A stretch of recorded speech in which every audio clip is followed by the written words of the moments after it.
Good morning, good morning, world.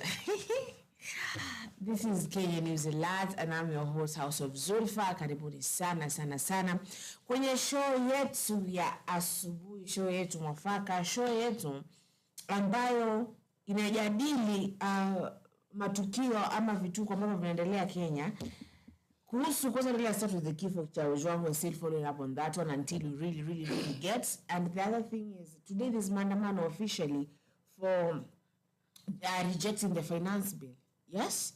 So today is on the 12th of June 2025, where we organized, they have been organized a peaceful demonstrations to reject the finance bill, at the same time to seek justice for our fallen Gen Z, Albert Ojwang. What do you say? Sharing the camera again. You can just see us both, okay? So, my name is Tilda. Welcome kabisa kwenye channel yetu ya Kenya News Alert TV, okay? This is a political channel where we are following. Yani, mnajua what's going on right now. Mnajua venye wakati ambapo mwezi ulianza kumekuwa na sarakasi mingi sana, and we wanna follow out about all things that are happening, okay? So mnajua tunakujanga na updates. Yani tunaleta ile yenye inakuja tunasonga nayo, ile yenye inaanguka tunaanguka nayo, sawa? So we are going on that. So we will be telling you what is happening, what is going on, what people are saying, okay? Like yesterday you saw Murkomen IG and the DCI chair pale alikuwa pale, and this all thing, yani kila mtu ana blame mtu mmoja, ama huyu ana blame huyu ana blame huyu ana blame ule, huyu ana blame ule. So hata kuna venye wanajaribu kutengeneza hii story inyamaziwe, lakini hatutaki inyamaziwe, okay?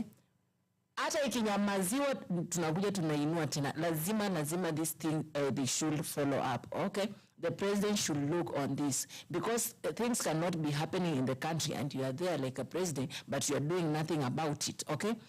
People should not be supposed to be killed when you are in the country, okay? Just quiet and you're saying you're leaving the country. No. Watu hawafai kuwa wanaabductiwa while you are there in the country saying nothing. Watu wanaabductiwa, wanakuwa tortured, wanauawa, okay? Wenye mabaki sasa watakuwa wanachukuliwa, kama sasa tumefikishwa, tunachukuliwa kwa boma. Kwa boma ya wazazi, unaenda unaabductiwa, unafinywa, unaumizwa, unafanywa kila kitu, unauawa. The next thing watakuwa wanatuzika, so tutapotea hivyo. You will never hear about us or anything about us. So guys, let's move on and continue with this what we are doing, because this is our country and we are ready kushikana mikono pamoja kazini tuijenge taifa letu, okay? And thank you. Welcome kabisa na tukae. Mchangamke, sawa? Let's move.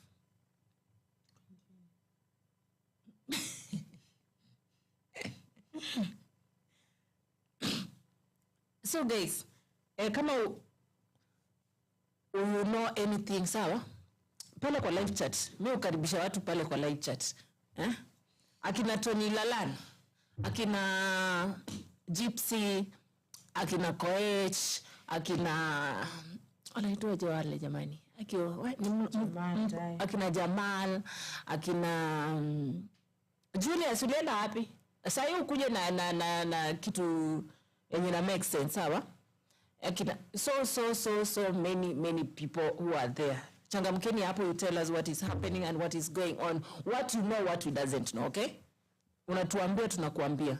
You tell us, tunafafanua, and we continue, because this is our country and we have to, I think, go venye si tunataka. Sasa tutaki government tuambie venye tunadu. We want to do whatever we want. So what is good for what is good for the country? Lazima utupe freedom pia ya kutusi kidogo.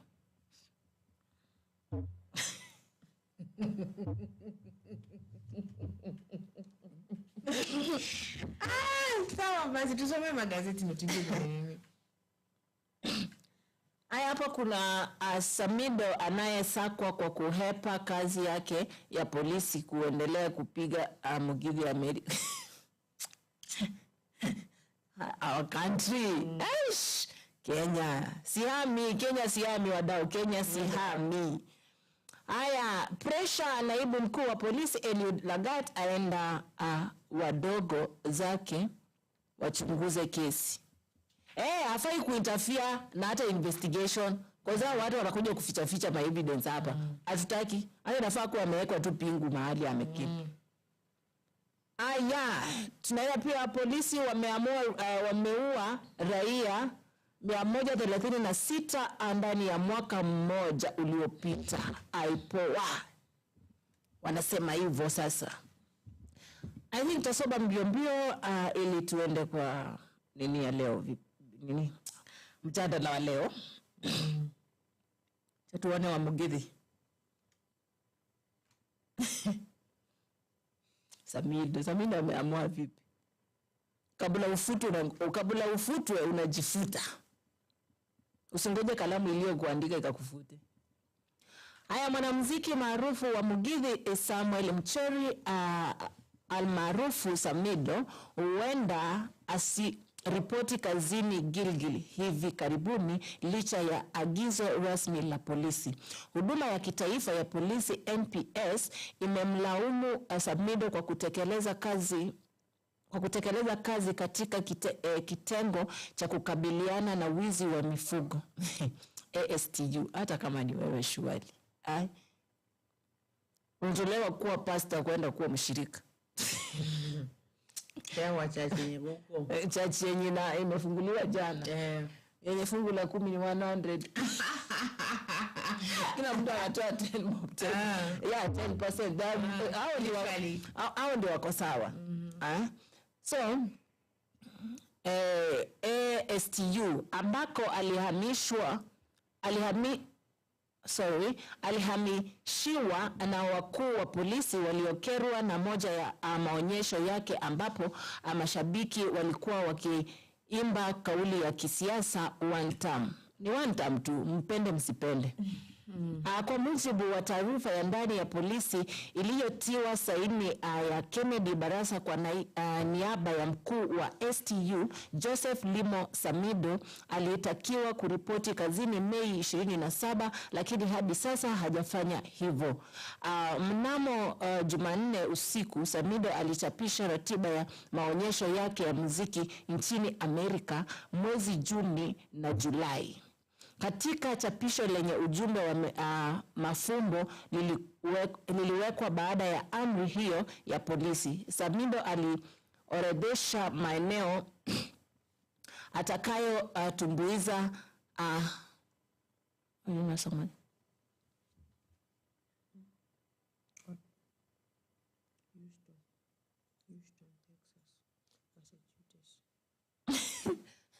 Gereza si mdomo changu jamani. Itajiuma. So katika chapisha lenye ujumbe wa mafumbo lilowekwa baada ya amri hiyo ya polisi, Samido aliorodhesha maeneo atakayotumbuiza. That is Houston, Texas, Massachusetts, Dallas ama Massachusetts. So kwetu ni sawa. So kwetu huko. Sawa. Kenya na vitongoji vilikuwa au vitongoji Dallas na Washington. Aya. Sikutaka kujiuma. Taniwia radhi. Na sipendi kujiuma mdomo wangu ovyo ovyo. Aya, alimalizia na methali kwamba hata tai huruka juu angani, huteremka kutafuta chakula, methali ya mwenye hekima. Wasi. Mwenye ana masikio, hilo amesikia. Polisi wanasema alipewa ruhusa ya mapumziko lakini hajarudi kazini kama alivyokubaliwa. Afisa alipewa likizo lakini alitakiwa kurudi kazini Mei 27 mwaka 2025. Tangu wakati huo hajaonekana na juhudi za kumtafuta hazijazaa matunda. Inasema taarifa hiyo ya ndani ya polisi. Taarifa hiyo iliongezeka kuwa kutofika kwake kazini kwa zaidi ya siku 10 kulipelekea kutangazwa kuwa ameacha kazi. Disaster. Hey, in brackets. So basically, but I think he's rich enough to just quit, yeah? So he's rich enough to just quit. Quit. Amesha quit. Wewe unangoja ufutu. Singoje ufutwe. Unangoja ufutwe? Singoje ufutwe. Ukionyeshwa black pen, ujue red pen ina come through. Yeah. So, acha tumalizie hiyo hapo, okay? Atunangoja ufutu. Unafutwa nini? Wewe jifute wewe tu kae uanze kukula githeri.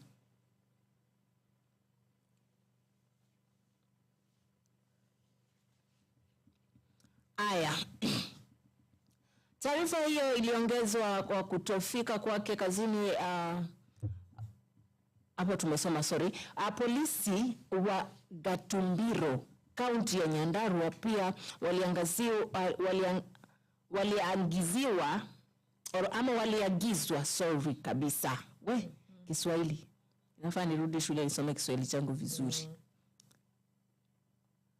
Polisi wa Gatumbori, kaunti ya Nyandarua pia waliagizwa kutembelea nyumbani kwake na kupata taarifa kuhusu alipo. Hata hivyo, barua nyingine kutoka NPS iliyoibuka baadaye ilionyesha kuwa Aprili 25 Samido alipewa ruhusa ya kusafiri kwenda Amerika kuanzia Mei 20 hadi Juni 9.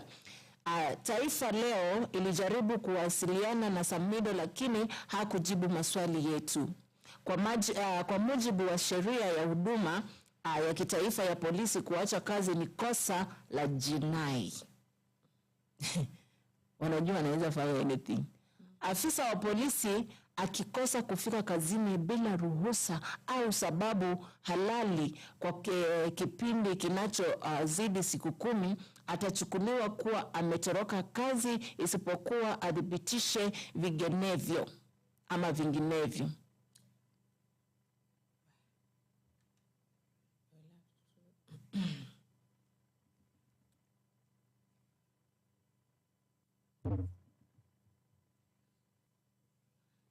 Aya.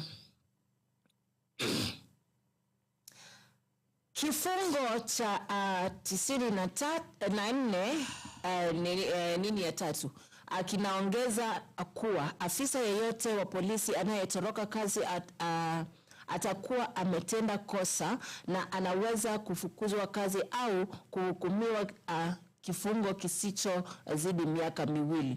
Kabla ya kuelekea Amerika, Samido alifanya maonyesho Uingereza na Ireland ama Ireland ama whatever it is. Hivyo. Ni mwelewe hivyo. Ni Tilda tu anasoma. Mnamo Mei 28 alikuwa South Hall, London, na aliandika kwenye mitandao ya kijamii akisema, mti haulaumu shoka, hukua juu ya jeraha na kuendelea kukua zaidi. Well, you know what he means, yeah? Yes. You all know what he means. Mtu wa brain. Siku iliyofuata alichapisha nukuu ya mapinduzi kutoka kwa Thomas Jefferson: haki inapotawaliwa na sheria ya dhulma, basi upinzani huwa ni wajibu. Na kwambia mtajua methali ni nini. Kuhamishwa kwake ASTU kulizua mjadala mtandaoni, lakini Inspector General Douglas Kanja alieleza kuwa maafisa wote wa umma huhamishwa mara kwa mara na Samido hakuwa tofauti. Okay? Sasa hiyo ni story yake nani? Hiyo ni story yake Samido. Tunaendelea pale kwa pressure naibu mkuu wa polisi Eli Lagat aenda wadogo zake, wachunguze kesi, aende tu, si hata tuna haja naye. Huku shikinizo za kumtaka naibu inspekta jenerali wa polisi Eliud Lagat ajiuzulu kuhusiana na mauaji ya mwanablog Albert Ojwang, Rais William Ruto amewataka Wakenya kudumisha utulivu, kuruhusu uchunguzi kuhusu kifo hicho ukamilishwe.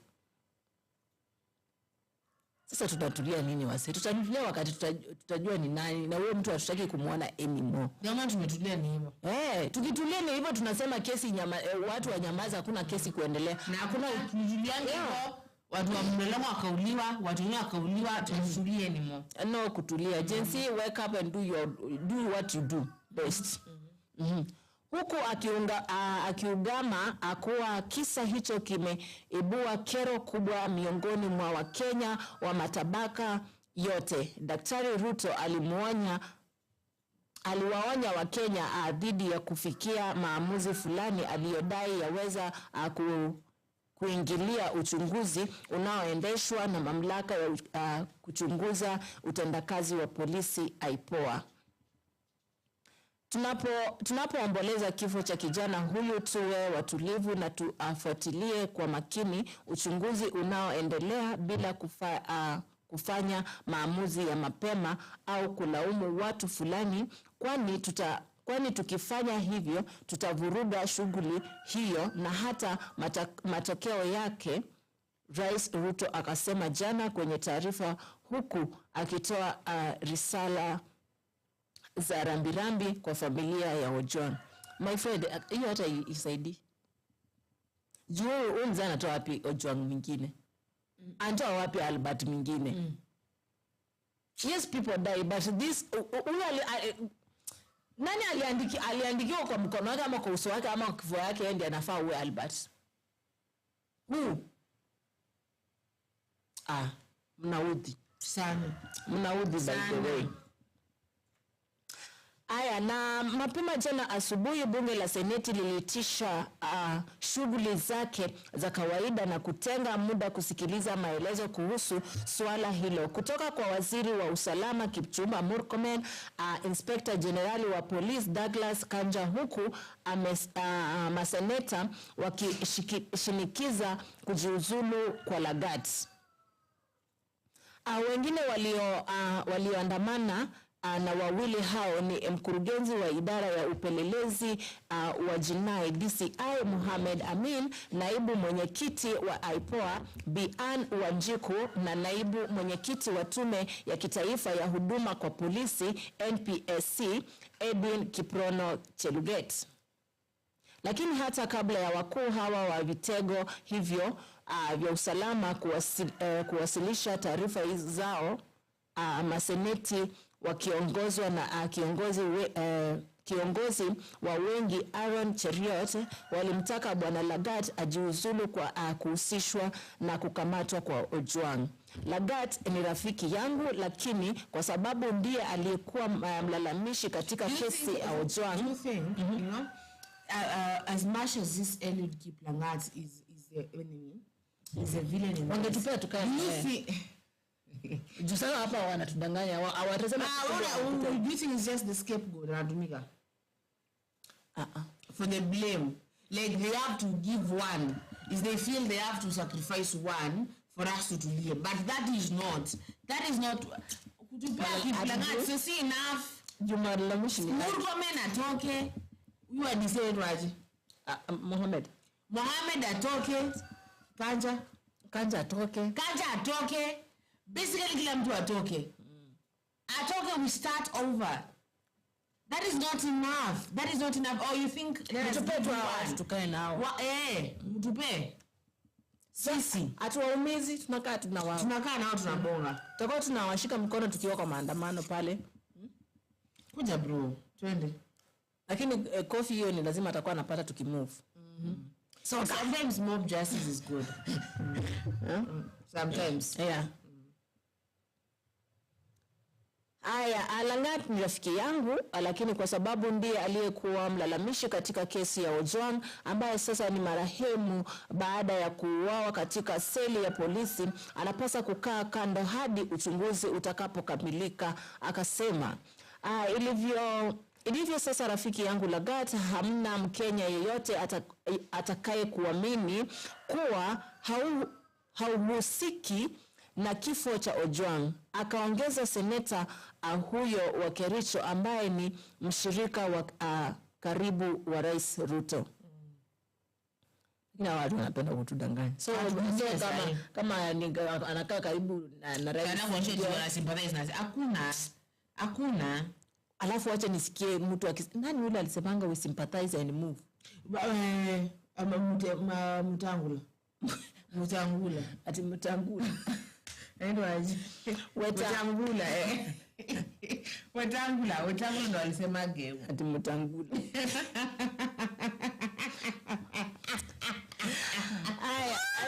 Kiongozi wa wachache Enoch Wambua alimshauri Bwana Lagat kwamba hata baada ya kukaa kando kutoa nafasi ya uchunguzi bado ataweza kurejea kazini endapo hatapatikana na makosa. Naibu Inspector Generali wa polisi Eli Lagat alipiga ripoti kwamba Ojwang alimdhalilisha na kumharibia jina kupitia jumbe zilizomhusisha na visa vya utovu wa maadili. Alifanya vizuri kupiga ripoti kwa nia njema, lakini yaliyofuatia baada ya hapo yameishia na kuuawa kwa Ojwang mikononi mwa wadogo wake ndani ya seli ya kituo cha polisi cha Central. Kwa hiyo sharti ajiondoe kutoa nafasi kwa uchunguzi ili jina lake litakaswe, akasema seneta huyo wa Kitui. Jina lake linatakaswa, hata Mungu hawezi litakasa. Mbona anachukua pati ya wenyewe? Wewe kaa tu huko kando msee. Haya. Maseneti wengine waliomtaka Bwana Lagat ajiuzulu ni Moses Kajwang, Homa Bay, Joy Nyutu, Moranga, Danson Mgatana, Tana River, John Methu Nyandarua, miongoni mwa wengine.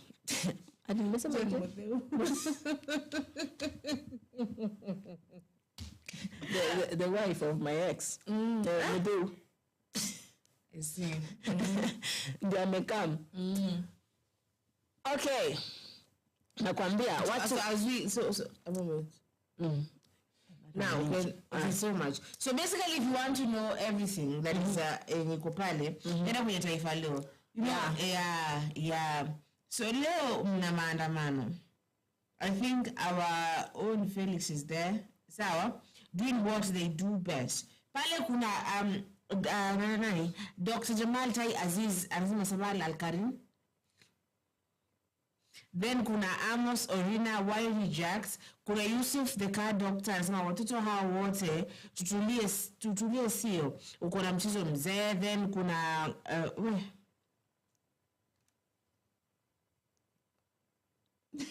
ni wasikwe. Jemo anasema so you're rejecting what you haven't read. Sawa. So no, basically leo kuna maandamano ya reject finance bill. Sawa. So I wanted to the bill is there. So let me come up with the bill. Continue, my love. We are not rejecting what we have not seen or what we have not read. We have it already, okay? When you see Kenyans coming up with something, you have to know that something is already on the table. We are bringing up things that are on the table. Sawa, wewe kama hujaiona hujasoma, you are still behind. That's why we are bringing it up to you now. So, weka rada hapo, relax, enjoy the show, and contribute with your words. Sawa? Kuna mali iliongelewa jana pia, okay? Na sasa sisi tunakupa sasa hivi. Maana yake hujaisikia, hujaiona, we are rejecting something that we know we have, ndio maana tunaenda pale. Ndio maana tunaenda pale ku reject finance bill. Na unajua sasa imekam na everything, okay?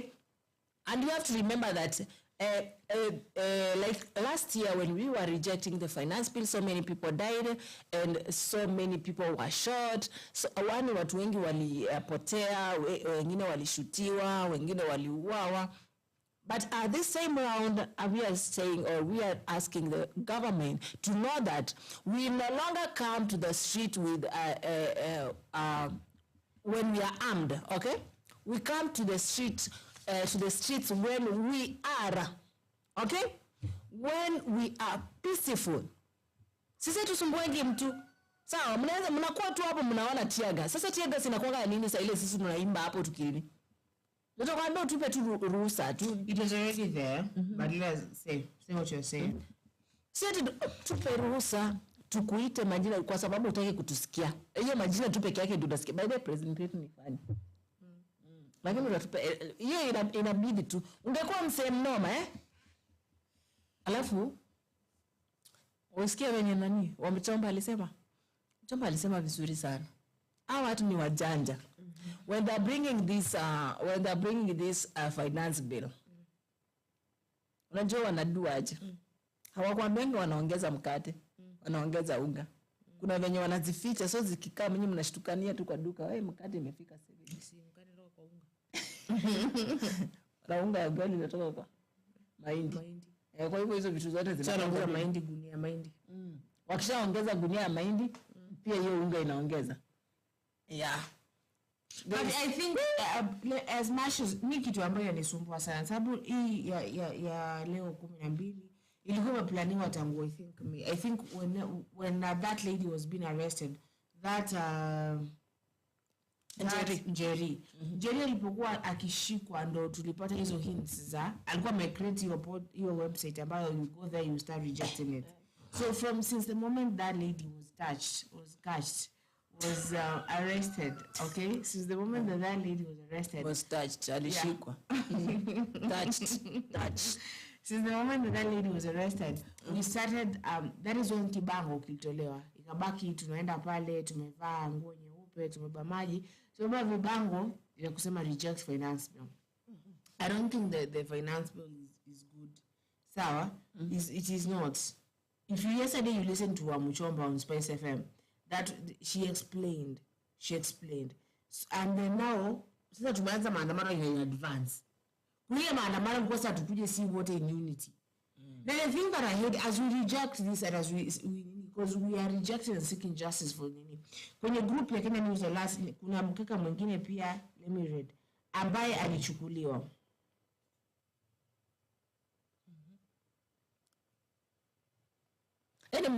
Mmeamua mwendee maskini. Ule mtu ambaye hata hana sauti. Ule mtu ambaye hata hana mtetezi. Wacha niwaambie. Mtetezi ni Yesu. Sawa? It doesn't matter what you will do. But let me tell you, those people who killed Albert, Peter Muchichu has reportedly been bundled into a Subaru car at Muraru Market in Mbeere South, Embu County, and taken away by unknown people. His phone was switched off immediately. This is Peter. I don't know kama imeshafikia watu, but kwa group ya Kenya News that ilikuwa imeshatumwa hapo. So you see. Haya. Tuambie sasa huyo naye alidu.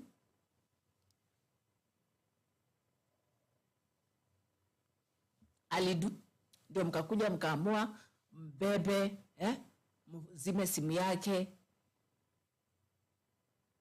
And why you going for the poor? So you go for the rich. Yes, I inafaa mko abduct president. Kama mnaona sasa ni mwende abduct president. Tuone huyo mtamfanyia nini? Abduct aje wakati anamfanyia kazi. Si hata yeye abductiwe. Haisi abductiwa. Sasa tutamwabduct. At this moment, why are they going for the poor? So when they wakina because the poor hawana watetezi. Tuko na mtetezi. Si hata mtetezi nani? Yesu Bwana atatutetea. Hata mkitushika unajua. Wacha waambie. Hata mkiniabduct ama mkiabduct wale watu, usifikirie ati venye umemabduct, umemfinya, umemuua, hakuna venye taka. But I don't think Jerry was finward. Wacha niwaambie. Jerry alifinywa. Jerry hakufinywa. Aye, sasa si alikuwa koti. Mbona hao wengine wanashikwa wapeleki koti? Koti.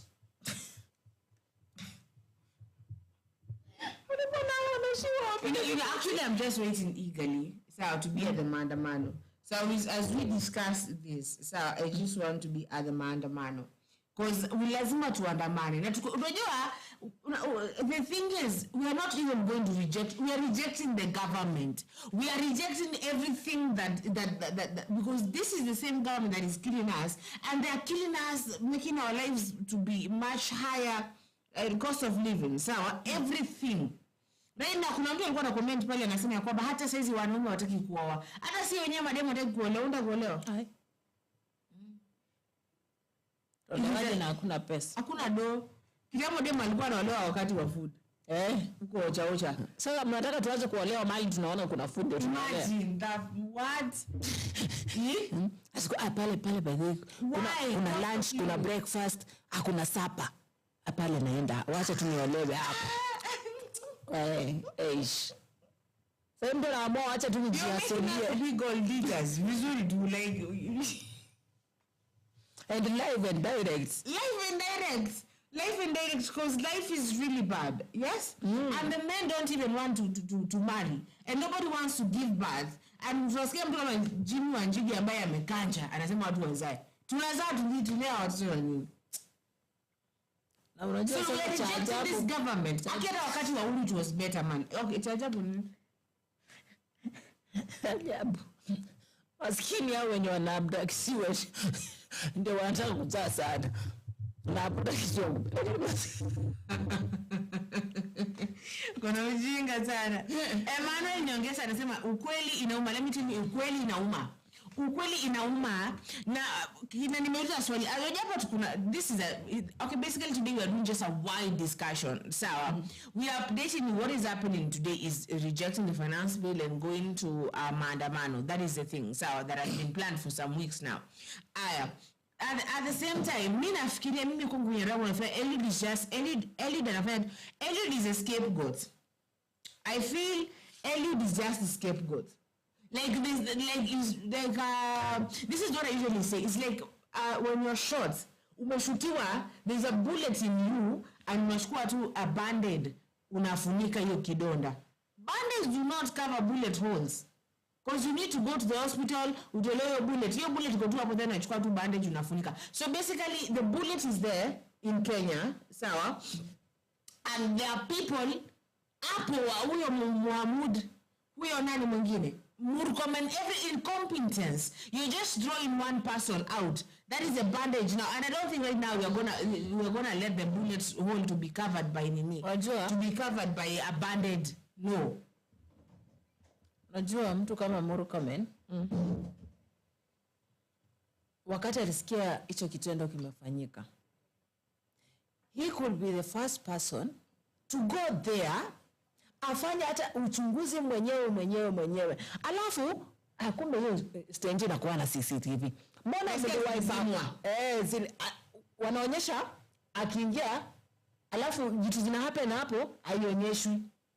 Ionekani alafu anaonyesha akitoka aje. Sasa wase yani mnaonanga watu ni wapumbavu sana. Or is that footage? Lakini sasa zimekatwa. So IG was asked yesterday, now we want you to tell us why did you interfere with the footages of the CCTV. Na yeye pia akakuja akasema yani mtu ashaibonga unasikia kumpiga kofi. No, unamuona kwa screen. Ati sasa hata mimi sijui, I just want even no wanna know mbona CCTV zilizimwa. Ama walikuwa wamefutafuta some parts of it. Hata yeye anataka kujua because hajui ni nini inafanyika. Okay. Nilikwambia what? I told you these people will come out with those. And actually they came out with it. My friend, fear Tilda's mouth. I told Zulfa, these people watakuja waseme, huyu atakuja waseme yeye hata ajui. Murkomen anakuja aseme hata yeye haelewi. IG ndio anasema yeye haelewi. DCI anasema yeye ajui hata kwa dini zilizimwa. Ajui kwa nini watu wamefutafuta some footages, okay? Yaani mnaona sasa watu wamekuwa mafala, watu wamekuwa akili ndogo, watu hawaelewi. Do you know why we are in the streets? It's because of that nonsense and bullshit that you're doing for us. Don't just take us, unaona sayata watoto wa saa hii wezi danganya mtoto nimeenda nitakuletea sweetie alafu you come back without that sweetie, my friend. Hata kama una do, hiyo sweetie utaenda ulete. Okay? This is another generation. Don't think it's those generation that is kwa kina mama zetu, babu zetu, nyanya zetu. No. We are not in that era anymore. We are here, my friend. Hata mkisema tutulie, hatutulii, tupo kwenye streets. Lazima to reject finance bill. Lazima to ask justice for Albert Ojwang and any person who died during the maandamano of last year June. Kuna mtu anasema hapa, anasema Francis Othiambo anasema let us not be pushed by what will never solve the problem, is now to think like as intellects. And please, more as Mr. Othiambo. And then Dr. Jamal anasema flow. Flower.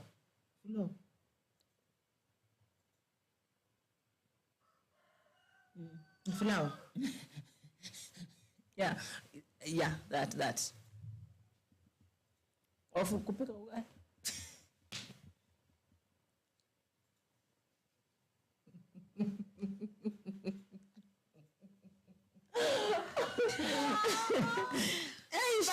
It's bad. Let me ask you, when was the last time you ate ugali? What? I don't. It's bad, people. You know, I really miss it.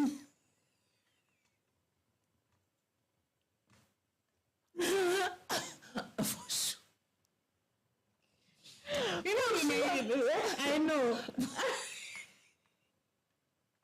You know, as much as we laugh, yes. You know, the thing is, sometimes unaangalia hizi vitu unapasua tu. Hebu nisome ile. Hey, ugali. We need a budget. Let us not reject for the sake of it. So our lack of budget has affected so many businesses and projects. Only Abel Mungai. But the budget should be fair to the common mwananchi. Kwanza ni watu wangapi maana wako unemployed. Vitu zingine hata mkianza like I don't know. If we reject, they bring another. Wanandanganyanga wasaini. Kumbe wanasainingi huko. Ngoja, tukirejecting. Sawa, because let's say rejected I wasn't. Sawa? Actually I wasn't. No, I wasn't around. So if it is rejected, let us educate each other. If we reject this one, do they bring another one that is fairer? Last tuliona ikikuja. Alikuja tu akasema okay, I will not sign the finance bill. Kidogo vitu zishapanda. Mnaamka kesho vitu zishapanda. Mnashangaa kwa nini reject finance bill? Tulikuwa tuna reject. Tulikuwa tuna reject nini? Huyu acha niwaambie. Our president is that person mwenye amekaa hivi, wasai akawasoma akili zenyu, akawasoma vizuri, amewachora kwa akili yake. Anajua tu mkikaa mkureject, nitasema si sign. Na kama si sign, nitaenda kusign usiku na inapita. Time yenye hata mjina sainiwa. Pale kuna Dr. Jamal Tai anasema IG Kanja a corporation from above. Murkomen doesn't know what he is doing. Most of these leaders don't have their families in Kenya. Most are outside. Thank you. Hata huyu washauri msijua alikuwa anafanya nini huko. Na I'm sure saizi yeye ni nigga huko. Si ndio? Emmanuel Nyongesa anasema every year fancy for what? So, I think and if the producer would like that light, it would be really good. So basically, wanamwekelea yule mmoja. Wameangalia for the weakest. Wakamwekea huyo. Elwood. Nasikia kuna statement ndio inasema wanamwekelea yeye. Apparently eti kijana alikufia kwa nyumba ya Elwood. Lakini nani alisema jana anaitwaje Muhammad. Mr. Muhammad, let me give him his respect. Mr. Muhammad said mambo mengi yalifanyika kwa Albert akiwa Homa Bay. Sawa. I think na alikuwa kwa gari ya Subaru Forester. I don't know namba plate tulikuwa nini hapo. It was a DCI vehicle. Sawa. So I think hii mambo hata kama anasema gari ilitoka direct from Homa Bay to Central police station Nairobi. Vituko zote zenye msee alipitia zilikuwa kwa hiyo gari. Zilikuwa hata kama hawakusimama, hata kama hawakufanya nini. Sawa, vituko zote zenye msee alipitia, watu walikuwa wamekaa naye hapo wanamfanyia majambo. But yeye mwenyewe, he said he's not there to favor anyone. He's there to say the truth. Okay? Venye yeye amechunguza akaona because bado sasa baada anaendelea kufanya hiyo uchunguzi.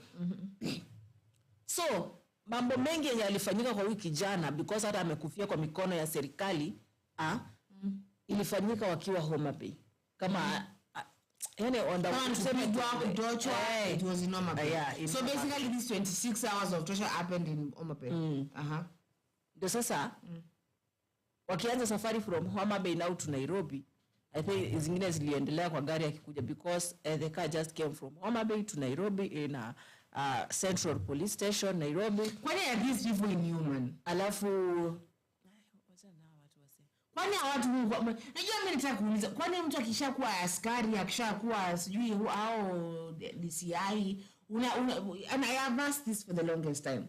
Unazimwa apart in you the human side in you inazimwa. Because how do you beat someone? You beat someone who is defenseless. I don't get, when you fight with someone, I want to fight with someone who is matching my energy. Unampiga, unaona huyu hata ameshaanza kumwaga damu kila mahali, then you continue until you kill them. You. Be these people are the ones who should be given. Those who are beating him.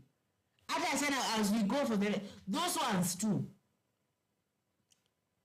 But I usually say that, for me, I usually say, if someone wrongs me, death is easier. Death is easy. I will not give you death. I will not give you, that is a sweet release. No death for you. Something higher than death. Like what? Higher. Francis, what's the essence of rejecting a finance bill without any clarity and National Assembly view? What is the essence? What is the essence still? Ya reject finance. Wewe kwa nini umeikataa? Sasa hata ukiniuliza kwa nini nakataa finance bill. Wao uko sawa ukiongezewa unga sasa hivi walikuambia wanapunguza unga. Kwani you know that you just know well they are not following the promises they gave to us when they were campaigning. I heard the manifesto that they said they're going to rule us with. It is not the thing that they use. And someone who can give us the real manifesto ni Cleophas Malala because he was the SG and he knows the original manifesto. Hamna sahi. So basically hizo promises wanitupea unga itapunguzwa. Even now, wakiwa kwa empowerment, sijua huwa wana empower nini. They always say, si tuko hapa kutengeneza maisha ya mwananchi kama ni mwananchi, tunataka tuteremshe unga ipungue zaidi, petroli ipungue zaidi. Sasa inapungua zaidi alafu finance bill mnaiona ndio yeye mnapandisha vitu tena. Sasa ni nini mnapunguza? Unajua by the way, serikali na wabeba wana. Na nyinyi mko hapo you think that mko sawa na serikali yenye iko sahi. We can't just sit and watch them do whatever they wanna do. Mnajua tu vizuri mtu alisema ni mtu alituambia unajua nataka nitengeneze maisha ya wananchi, the common mwananchi ikuwe sawa, tunataka mama mboga pia akuwe na maisha mzuri. Tupunguze unga, sijui tufanye nini. And then Okay, reject finance bill. Reject finance bill 2025. Tuli reject finance bill ile ingine lakini hatujui vile kulienda, but this time round because we have two things in on the same time, okay? One thing or two things on just same time. We are rejecting finance bill, sawa? So my people, kumbuka ni tunafanya nini? Kifo ya nani? Albert Ojwang, tunafanya finance bill na ni maandamano. What did we say yesterday? White for peace, sawa? Navatisha white, that is peace. Aya, una nini? Unavaa black chini, sawa? Beba chupa ya maji, beba bango, beba bendera, sawa? Hizo vitu zote bebana nazo. We are rejecting. I don't why hata uulize why are we rejecting ama we are rejecting. Wewe ulituambia ni hivyo yenye inafaa ufanye. So unatuambia hivi alafu unakuja unafanya vitu vice versa. We will never accept it. And we will never carry it. Lazima tu ufanye venye ulisema ufanye, sawa? Uweze kuja unatupanguza tu juu hivi ukipita ama unapitia juu ya vichwa zetu hivi when you move. No, we won't accept that. Yet a finance bill lazima irejectiwe.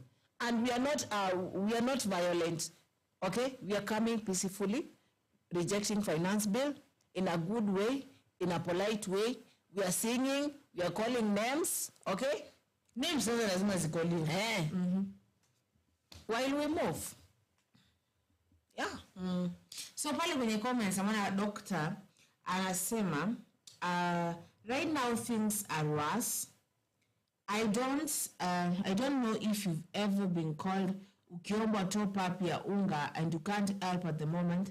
Things are hard, manze. We have to be real. Wala uwi.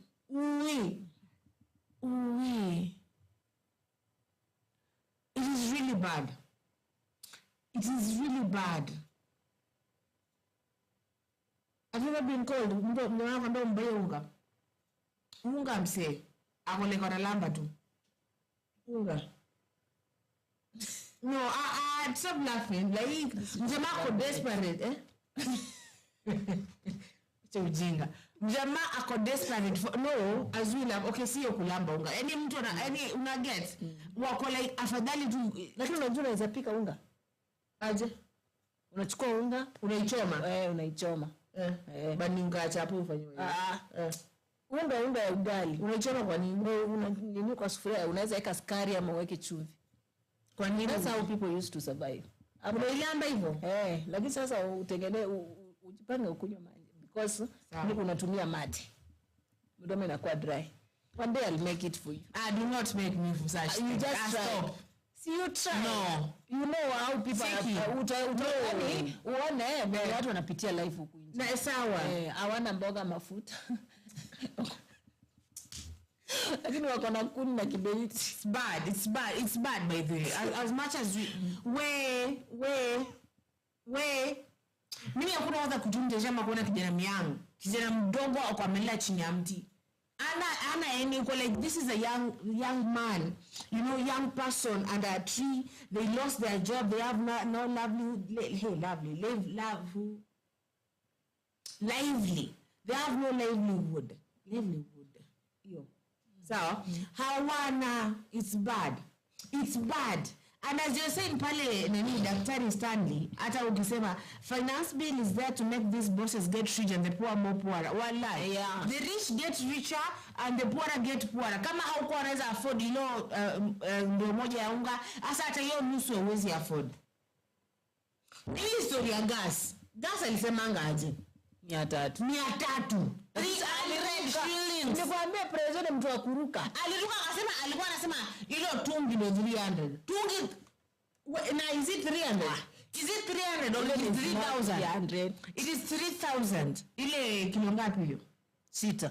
Kilo 6, even 6 kgs. 6 kgs. 6 kgs is 3,000. And I will never forget how he looked that. He said, no, you mistook me. Actually, I hate someone who is, that is manipulation. Msana anaweza fanya ukae chini. Urudie kwa zile video alikuwa anafanya hapo juu, maneno alikuwa anasema, ukae afadhali umalize 1 hour ukiangalia ukimsikiza tu vitu alikuwa anasema wakati alikuwa na campaign hapo, vitu alikuwa anasema kwa manifesto yake.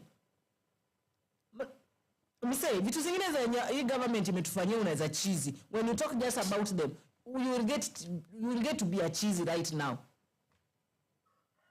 Mtakuwa machizi sasa. Mkianza kufikiria vitu vya msee zenye aliwaambia, you know some people, let me just tell you the truth guys.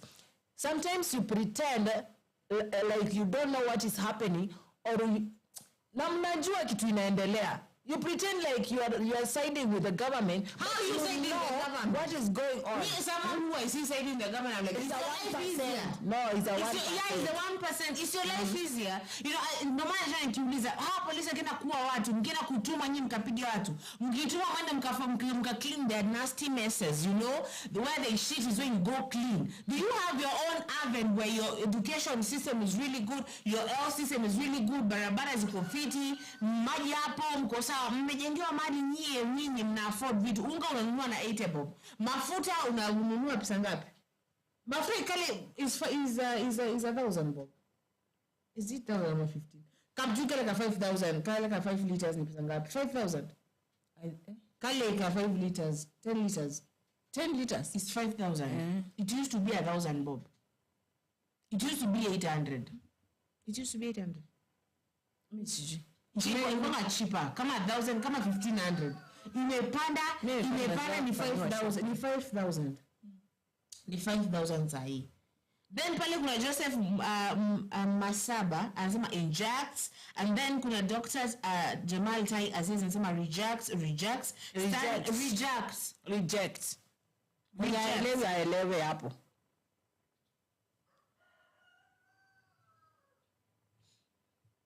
Salio Dembe anasema, hiyo story ya kupika unga ni ya watu wa kitambo bwana, stop taking us in Moi's regime. Wallahi, anataka kukurudisha. You know, I was telling her because she doesn't know. Okay, I've never heard of something like that.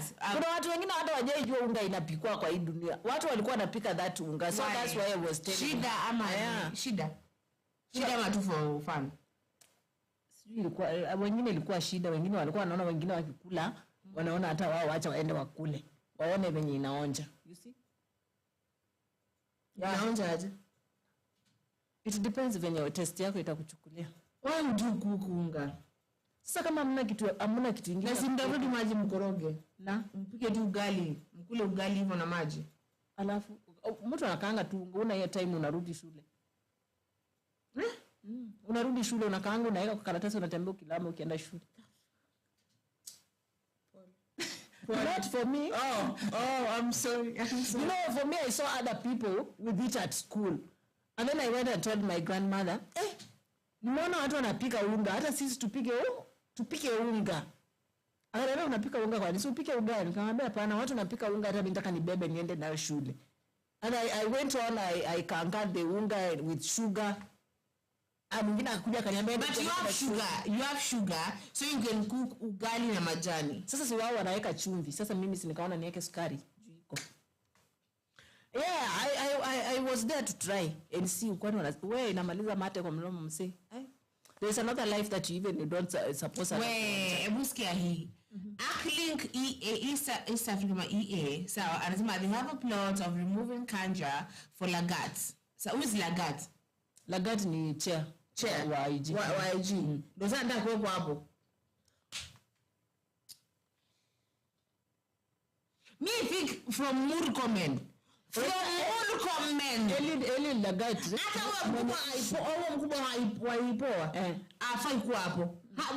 Amefanya watu watoke. Clean, fanya like a whole system clean up where you clean it up. From Murkomen toka, wewe Muhammad toka, wewe toka, enter incompetence endelea kwenye hii regime, incompetence fulani ya ujinga sana.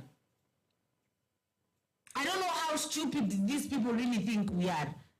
I don't know when Ruto was entering in this thing, he thought was, What was he thinking though? Who are the people who advise this person? Because we really need to see them. Unajua, Susan ni nani ana advise Ruto? We were told here once, back when, a few months ago, whatever it is. Ruto, as you continue, Ruto. Stanley Olembo says, I think our president might be mentally sick. And let me tell you, Stanley. Let me tell you, Stanley. Let me tell you, this. I look at our president, Sarah, and how people are talking, and how people are complaining, and how people are crying, and he's just there like, Akiwalai. There's this. I'm miss just say my hivyo. Msinikujie saa hii, siko saa hii kuna vitu fulani na plan. So msinikujie saa hii, sawa? I don't want to miss my wedding. Now. Right. Schizophrenia. So, schizophrenia is where people, like, you see your own things. No. It is caused by some psychosis and events of psychosis. So maybe when we are complaining, we are saying, we don't like this, we don't like you, we don't like what, our country is like this, you are killing us, our life is so hard. Maybe kwake inakuja like, we love you, Kasongo, because he was dancing the Kasongo song. Kasongo, yeah. He was dancing. It's like he sees difference. It's like me as me getting you alive. Me na kana najiuliza hii ni arrogance kweli? Hii ni ignorance tu ama kuna kitu chengine? Na kuna ule mdada mmoja anaitwa Maribe. Enda kwenye Maribel pale TikTok, umsikize Maribel, atakwambia.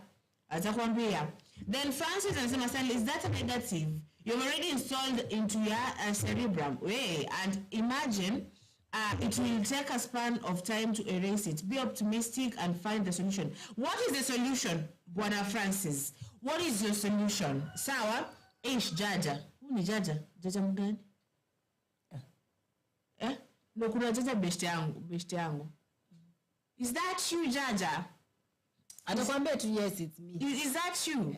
Can you tell her, yes, it's you? Jaja. Aya, Tony Vibe KE asema rejects. Jaja anasema watoke waende. And then kuna Stanley Odhiambo asema Francis, that's a fact. Sawa? So sidhani kama tumeweka tumekuwa pessimistic. It is so hard to be optimistic. There's a moment, let me tell you, mimi mwenyewe, sawa, and I'm sorry. I was listening to Bunge la Wananchi, and this one Gikuyu man said, sawa, what if for the time benye hakuna mtu anapenda Ruto na ama kuna sawa, but let us say like a 98 or 99% of the population of Kenya, even of the world now, so does not like Ruto. So now it is okay, that is your own, sawa, and the only way ya kutoa Ruto ni 2027. That was then. It was like, I'm going to say 2 or 3 months ago. He said, unajua awe mchukie ndani, lakini hata ukimchukia na upate shule kwenu zinafanya vizuri, hospitali ziko na madawa, upate chakula unaweza afford, unavaa vizuri, kufanya kazi yako 1000 yako, unaweza kufanyia shopping, by the let me say, yes, I'm going to tell you that thing just a moment. Sawa? Now, what if tuvumilie, tukubali kufanya kazi na serikali for the time being, sawa? Then it was then. I'm saying as I said, my Gosai. So I'm just saying what that man said. And I was like, you know what? That makes sense. What if nikae tu na kura yangu nijipange na kura yangu nijue huyu mtu arudi, but for now nimpe ample time afanye kazi. Sawa? Because you know wakati Raila amejoin serikali, I myself, Zulfa, I was there saying that.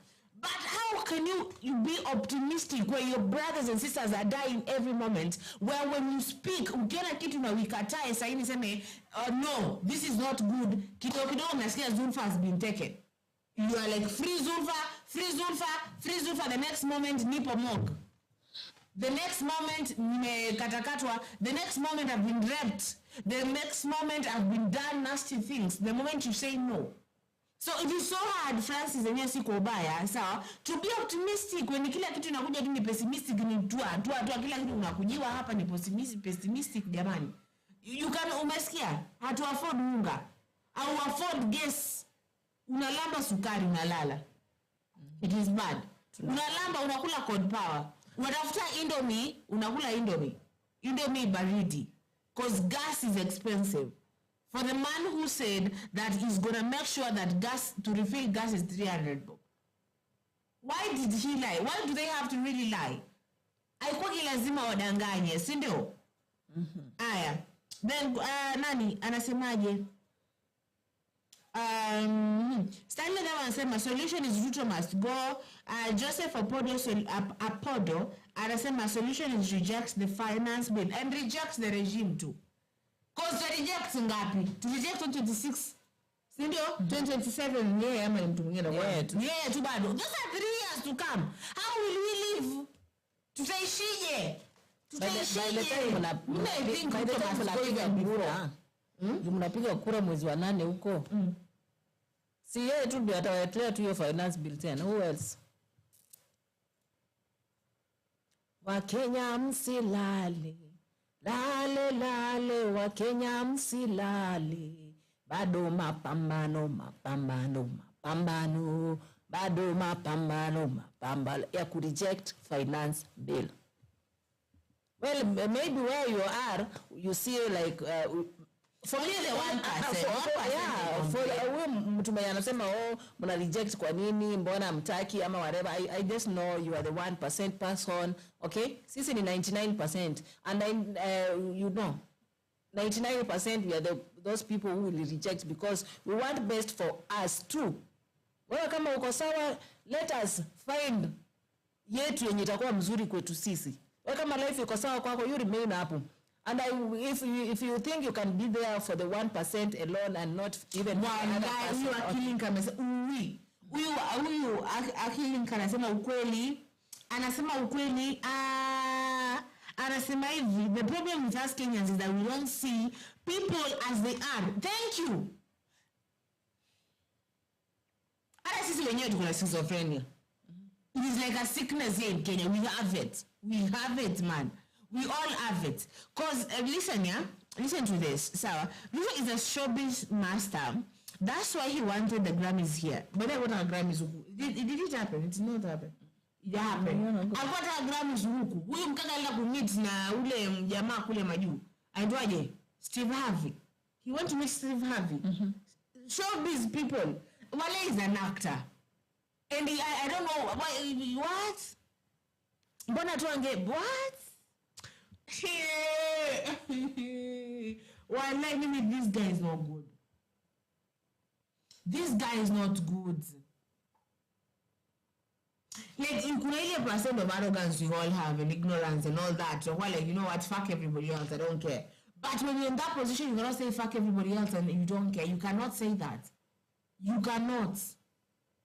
But this person is always showing us the middle finger all the time. And mimi namuona pale kwanza hakuna kuzingatia sana kama kumuona macha. Akisema I'm sorry, I'm sorry. Msenda kunivunja kwa. Akiwa pale Machakos, alikuwa anapinduka hivi. Yeah, it's like he has been told action. You know I'm an actress. Sawa? Aya, episode whatever nambani action. Take 150.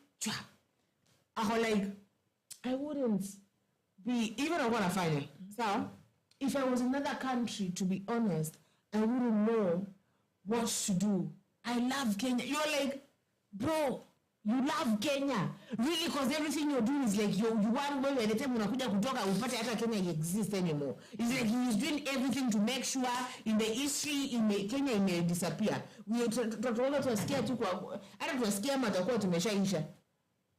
Tutakuwa tumeshaisha that this person tuishi anasema sawa. Ruto is an actor, not a leader. That's why he is conjuring the system. One lie to favor his airtime. That's what he likes. He likes being there. Pale. He likes just being there. That's why unaona mtu anaenda kudance kwenye ngoma yake ya Kasongo. And it's good to show the haters that I don't care. sawa, to show the haters sijani, lakini eti uko pale eti Kasongo you are there. It's a good song. Namwita Zakayo, naambia Zakayo alikuwa mtu mzuri, alikuwa tax collector, ndio maana na collect tax from nikaenda nikakula na Yesu. You hear? You feel? You're playing with this man.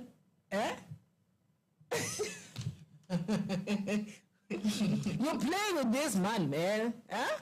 Don't play with this man. Mnamwita Zakayo, anajua Zakayo alikuwa tax collector, sawa? Akashuka kwenye mti akaenda kula na Yesu. So yeye ana collect, anaenda anakula na Yesu, lakini sasa yeye harejeshi.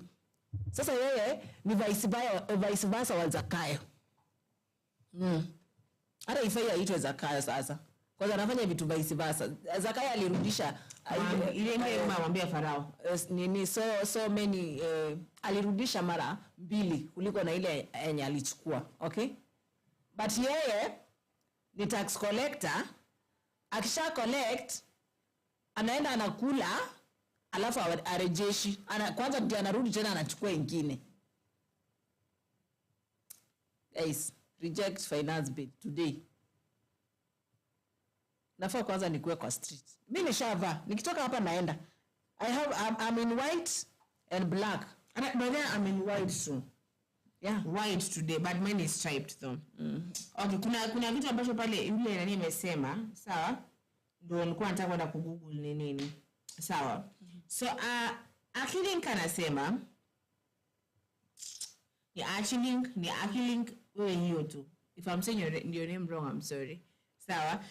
We should be tough and very investigative on the elephants in the room. Sawa, odious debt. Wanasema odious debt let me explain what odious debt is what? Also known as illegitimate debt, is a legal theory that suggests that the sovereign debts incurred by a despotic regime should not be enforceable by successor governments. The core argument is that debts contracted without the consent of the people. Easy debts hatuna consent. Tuko na consent. Easy debts tuko na consent. Tumepeana consent yetu. Tumesema kwamba it's okay. Go to France. Go to Australia. Go to Netherlands. We never said. So why?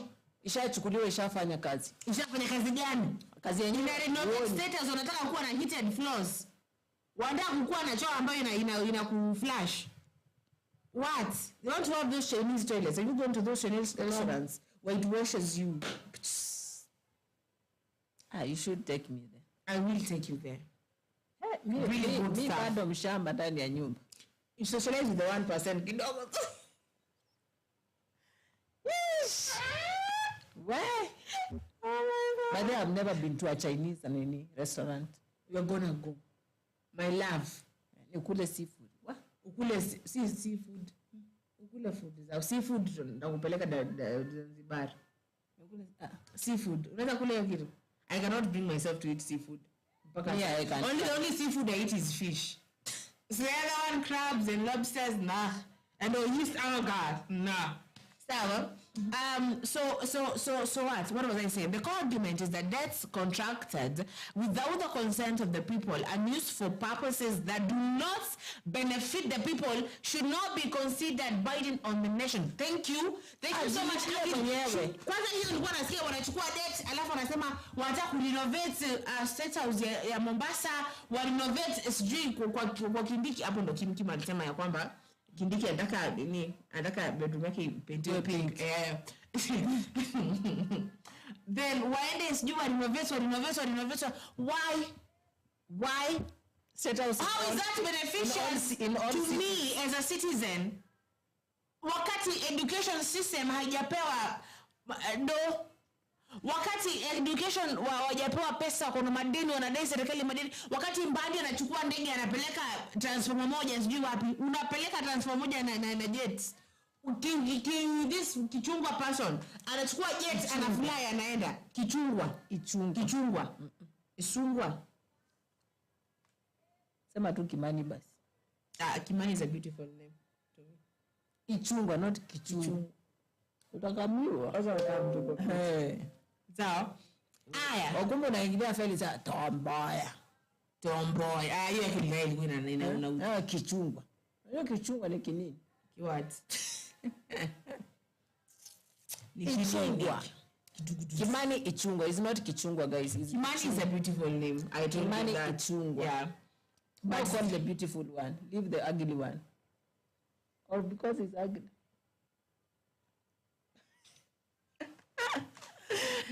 Aya. So anasema Ruto agenda Ruto agenda Churchill show because he can do it best. Yes. One lie. Very, very best. One lie. Join to the Aita Lulu Hassan. Amwambia nataka kukuwa part of the soap operas you're producing. Yeah, the next hit was Ruto. Maria. And Nema. And those things that Lulu Hassan produces. So they should have gone for audition there and just continue on acting. Really. Because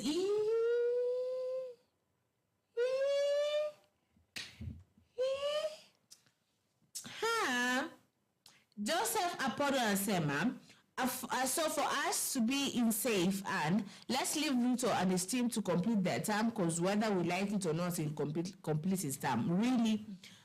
Hatutaandamana huko. Tumtoe. Status. Tutoe Ruto. So hivyo ndio inafaa tufanye. Hiyo inafaa tufanye wasi. Tujiungana kama Wakenya, like the entire Kenya ipatane hapo. Haitoshei hapo. But upate unasikia tu like na Kisumu hakuna watu, Webuye hakuna watu, Mombasa hakuna watu, gari za kuja State House. Atatoka.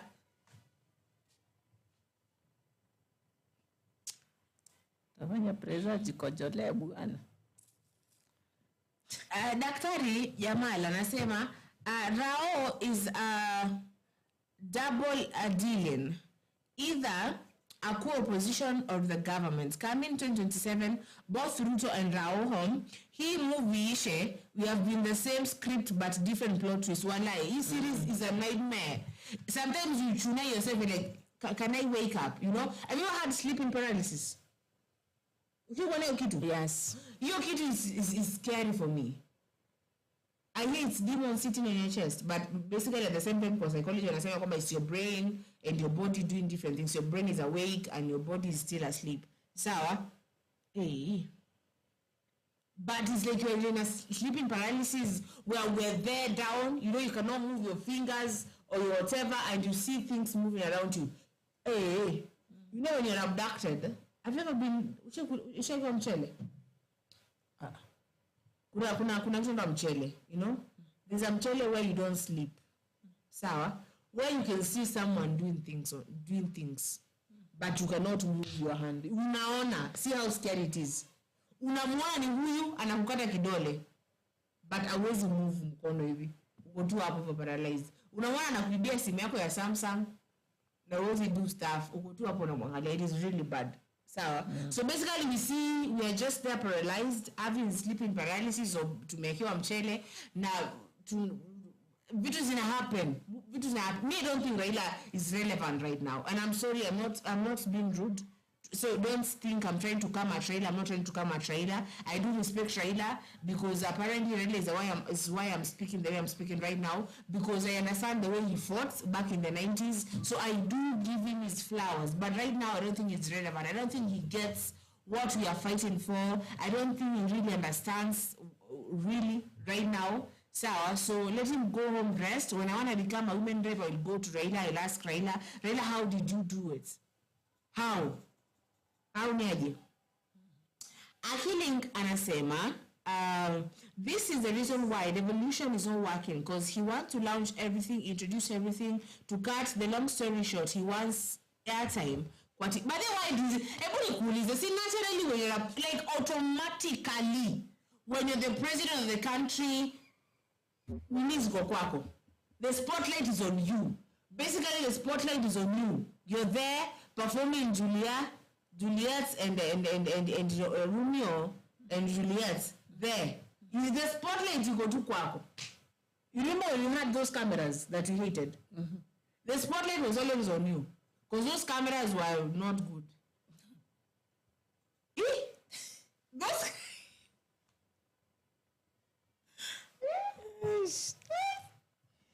So why does he want more money to him? More spotlight. You're already on the spotlight. No matter nikiona mtu kama Stalin. Wait. Mtu kama Stalin Ruto, aikitaka kukua pale, you're already the first daughter. You have it. Naturally, ukienda uamshe kijiko mahali kwa hoteli, it will come. It is there. I mean, Ngina was the best. Ngina was the epitome. Was it epitome? Was it called? She was there. Sawa. Haya. Lang'at msema ukweli. Anasema, the mindset of Kasongo is not that he owns Kenya and Kenyans. He can do it is that he owns. The mindset of Kasongo is that he owns Kenya and Kenyans and he can do anything. In fact, during his first year in office, he went around the world telling criminals, cartels to do corrupt deals like what?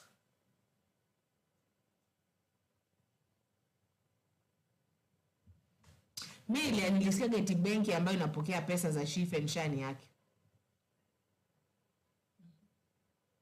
What can you say? Bado wana data. Bado wana data. Niliwaambia mtu atakuja kuambia story na data mwachane naye. Hakuna story anatubongea hapa. Or maybe guys, for you, maybe shares are working now in your places. Ama uko nayo ina work. Kuna wenye wako nayo kama sisi haiwork. Kwanza unaenda public hospital anakuambia ifanye hapa, ijaifunguliwa hapa. Kama unaulizwa hiyo ni nini?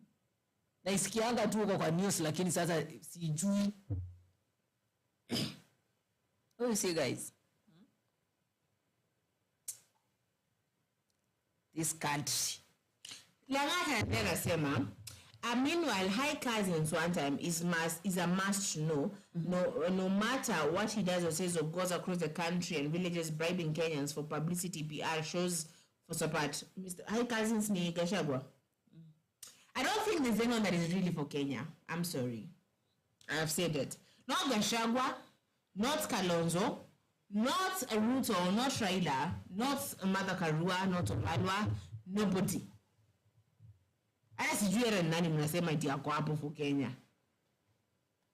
Sijui.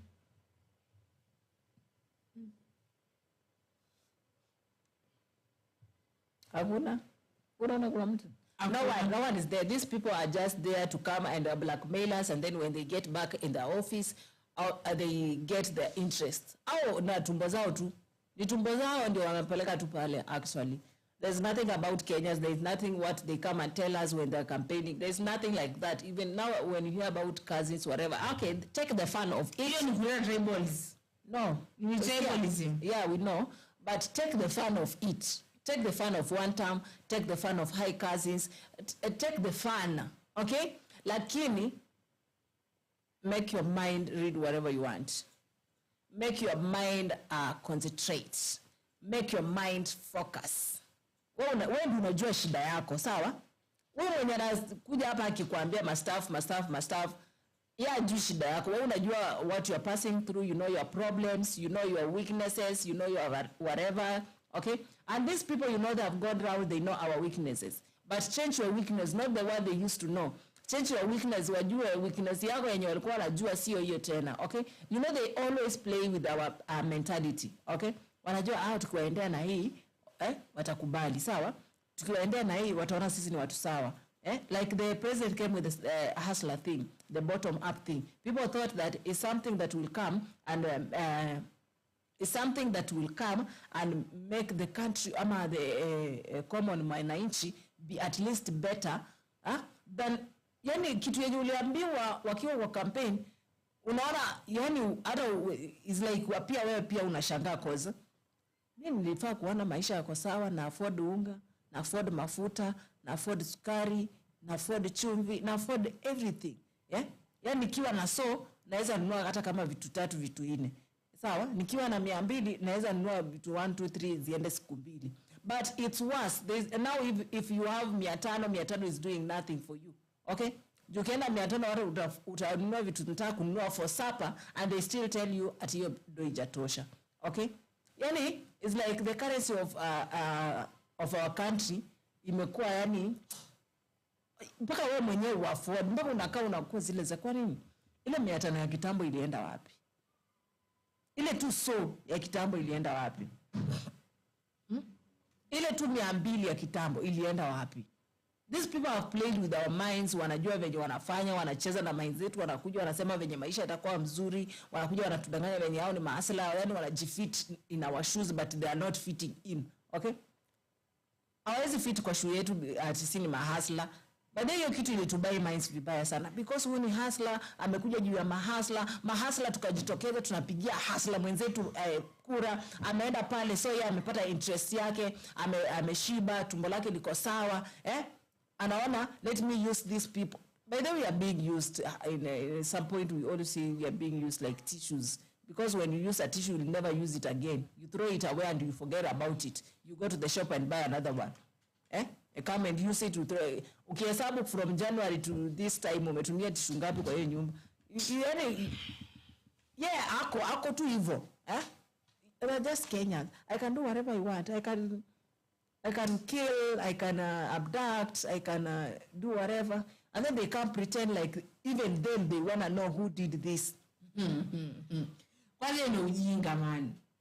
Even you wako shocked. Pia wewe uko shocked. Chikanja kuniambia ako shocked pia yeye anataka kujua kwa nini nani aliweka kwa cell peke yake. Kwani yeye hakujua mtu anayekwaje kwa cell peke yake? Hao ni nyumba yako. Unaniambiaje ujui ni aje hakuna pole. Like it is your house. How will you tell me ujui ni aje na food? Aujui aje ni aje na food. Anyaje na food nyumba yako. Tilda.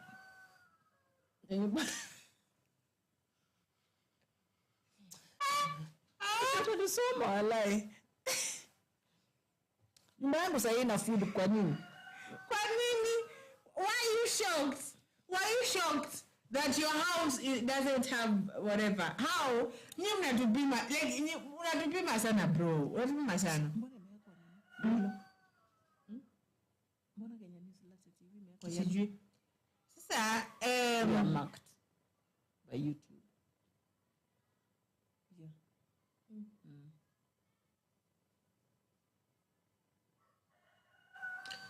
Okay, so let me read this. Sally Odhiambo anasema huyo Rao akwende huko. Sawa? Dr. Jamal anasema at Ashlink True, the evolution isn't working. Some projects the president launches are works to be launched by the when we are reading the constitution of the work of the president. Hakuna mali nafanya shughuli. Maybe once or twice, but every day you're on the car cutting ribbons of shitty things. I don't know. Kama kitu ya mkuru wa Ruben yeye alikuwa anafaa kuna mtu. Ndio anasema aenda. Singera mnajua tuna mtu kama nani? Huyu wa Dimples. Sakaja. Because he's the governor of that place. Na huko ile fiti enda yes we ndio wapangia hapa siku nyingine kazi hapo. Mwingine akaniambia wewe ndio unajua kupangia president kazi. President baadaye kazi yake inafaa kupeana nini tu. Haya nini fulani nimeenda nimefungua okay nimemalizana hapo nimeenda shughuli. Haya zikienda kufunguliwa kunini ya mwingine namtuma aende ufungue zile nyumba mimi naenda shughuli nyingine. Baadaye kusaidiana kazi hivyo vitu zingekuwa zina moves haraka sana. It's like in the house when you are 3 or 2 kids with your parents. Mzazi anafanyanga aje? Wewe enda kwa duka, wewe chukua vyombo, wewe chukua nguo, wewe osha nyumba, wewe you see wenye wao wanapanga kila mtu na kazi yake. At least sasa time wewe enda upike. So kazi zinaisha mnakuja mnakula tu once na kama ule wa kupika amaliza kupika. Lakini sasa mmoja anataka kujikimbilia tu yeye anafanya kila kitu. Yeye ndiye anaenda kupika, anafungua ng'ombe. Yeye anaamua, yeye anaenda mtafuta, anapika biriani. Lazima tu ungesema biriani.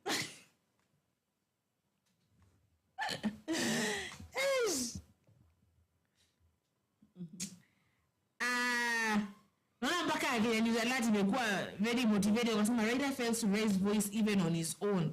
Sawa. Ashling akasema. So right now, he has a deal with the USA to keep our data in USA. It means your name, ID, internet, what? Bank data, carrier data. Let me read this vizuri. Right now, he has a deal with USA to keep our data in USA. So it means your name, ID, internet data, bank data, carrier data to be kept in foreign country. Thus, it can be tampered without your consent. Even the election data too. In short, you're giving another country access to your core information. What?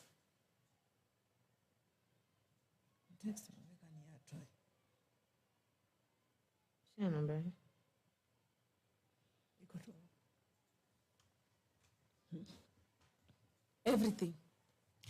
You know data. So, data is the most valuable thing we have right now. I think it's society.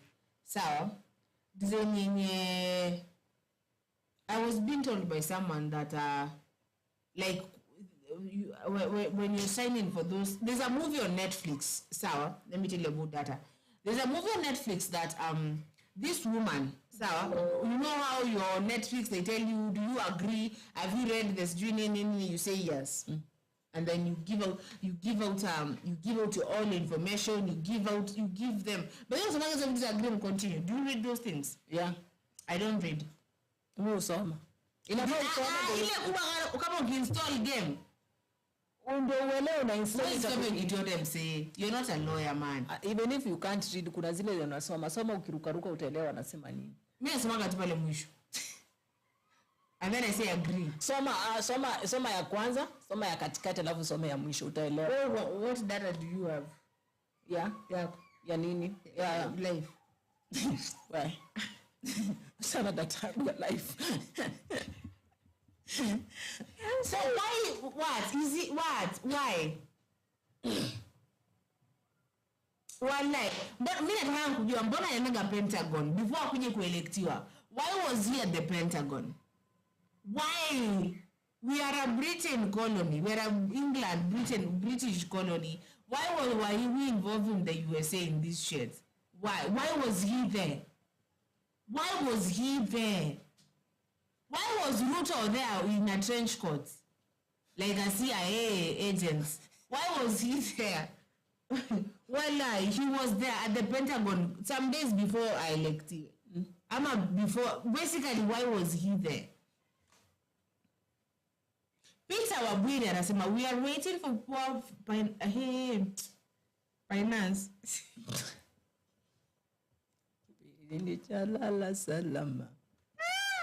we are waiting for the poor finance bill so that we will come out with large numbers for demonstration and reject it like last year. We shall reject and reject and reject. Tuna reject.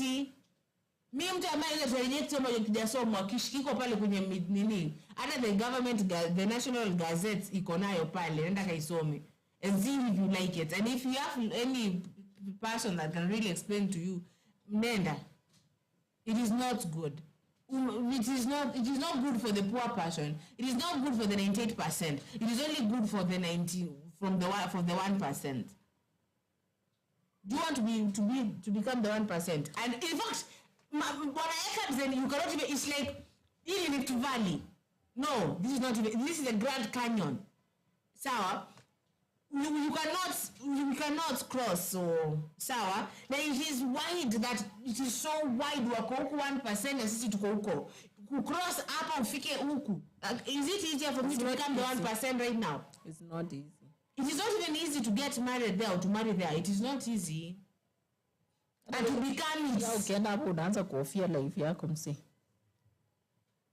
Naenda kwa 1%. It's easy to get married in the 1%. Really easy.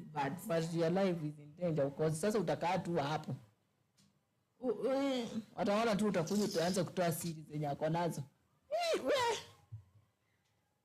Sometimes when I want to do something, I always think about my life first. Well, when you think about your life, you think about yachts. You think about Rolls Royce. You think about McLaren. You think about Maybach. You think about things. So you think about, you think. So I'm not talking hizo vitu unafika tu kukufa. Wewe. Wala pale unafikiria hizo vitu alafu nikisha pewa hizi vitu zote ama nimefanyiwa hizi vitu. Alafu you on an island. Let me get them in my own way. You will get.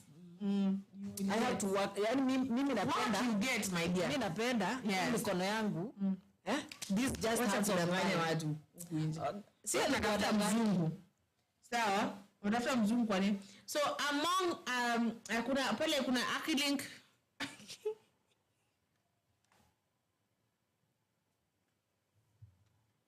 Having friends in this world is to waste time. Wallahi. So don't let the Kenyan people that you're hardworking. Don't. So I'm not hardworking. You are hardworking though. That's why we are here. That's why every 5 in the morning to hapa. So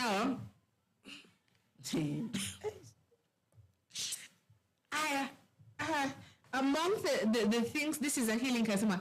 Among the things Ruto accepted during the Biden invitation to USA. Apparently, the controversialist said that he came with a chip kwa kichwa. Is that true? Niambieni. I heard that he came with a chip kwa kichwa.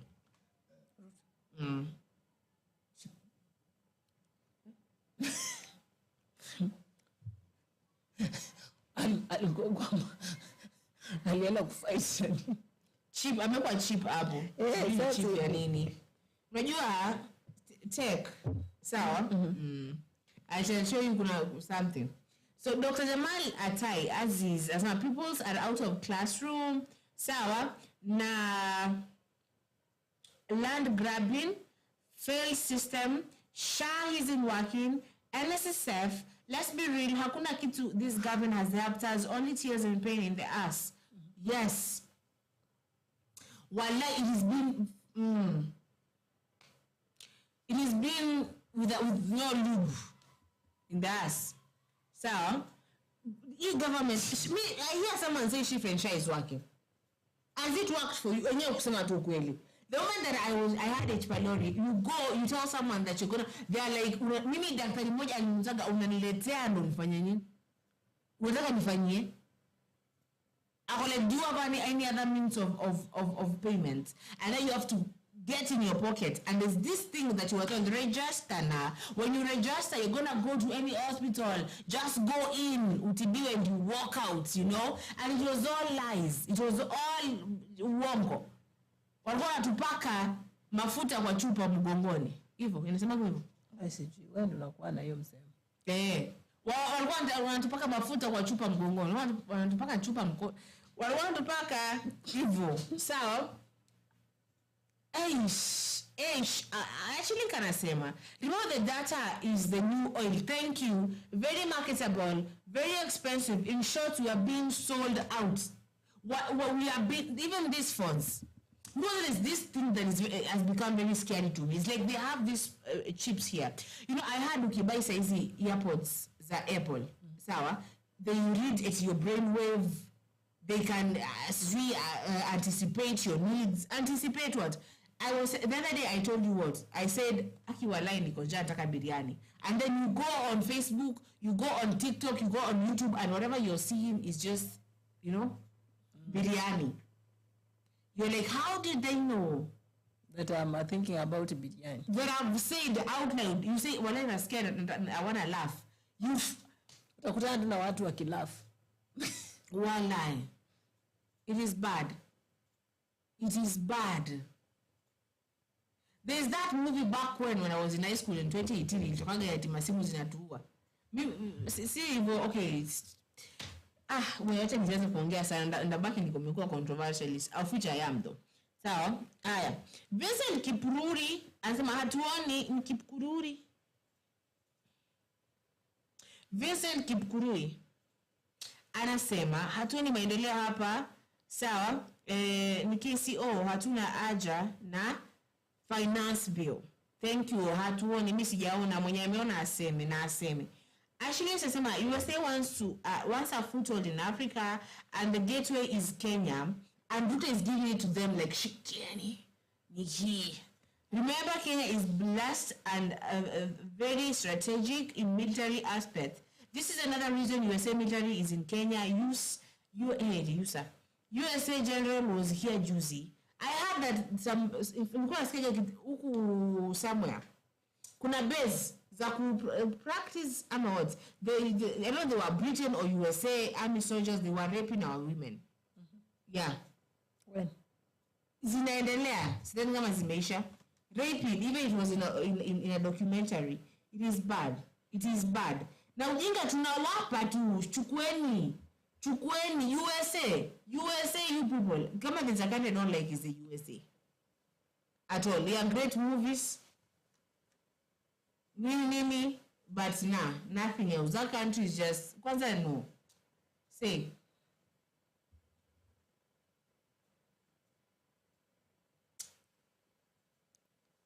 Sometimes I can't even answer kufikiria what is happening in the country or what is going on. Then I'd be like, God, is this the country that you just sat down and created me and just placed me to come and pass all this? And God says no. This one is new. Listen to this one. Governor Sakaja offers county job to Albert Ojwang's wife, commits to support his son educating, and pledges to cover county job. Yeah. Full burial expenses. Hiyo mnajitokeza. Wakati alienda kushika mnajitokeza.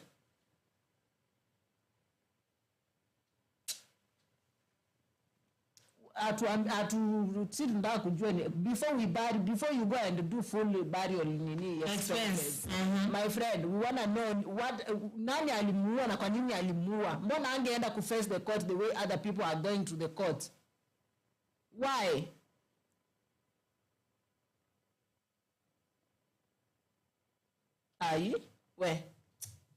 Hebu tafuteni kwanza kitu ya maana yenye mtatuambia kuhusu hii kifo ya Albert kwanza, ndio mwanza kutuambia the way you are offering jobs, county jobs and whatever you are studying, unasimamia mazishi ndio mnajitokea kusimamia because you know that person.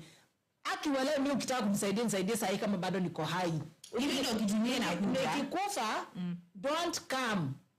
Wacha niziko na wale wenye watakuwa hapo, wale wako wangu, familia yangu. But if you feel like you can help me now with a job, with money, with whatever, help me sahi ni kule ni enjoy sahi. Sawa? Hapana ngoja nimekufa na nakuja kusema uzuri wangu unatoa pesa. Juu hiyo pesa si mimi nakula. Ama si no.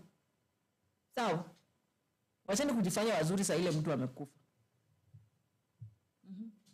Wanasema Mbandi gives DCI 100 million to snoop on your internet posts, SIM card use.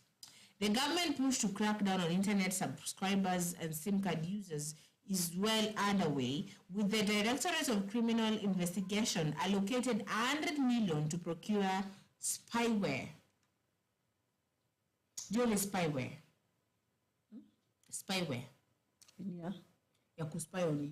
Sasa wanataka kunispy on the phone. There's this thing where you used to hear boyfriends going to pay people, some girlfriends, those very insecure boyfriends and girlfriends with insecurity issues and mental issues, going there to put spyware on your phone that a message ikifika inaingia kwake kwanza. You know spyware. Kinda hiyo ni liko chini. Sasa kuna hii yenye DCI. Na watu wa Safaricom wanapeanaga information pia. Because Safaricom knows where your SIM card is. And they say siri yako ni kwako. Wanamagaje wa Safaricom? Pini yako siri yako ama siri yako? Vitu vyako siri yako.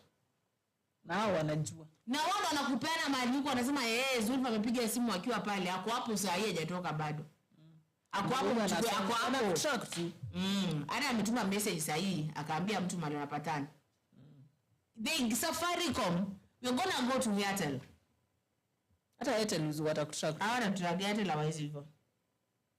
Unawatrust aje? Si wa trust. Sidhani tu wanaweza. Lakini wanaweza.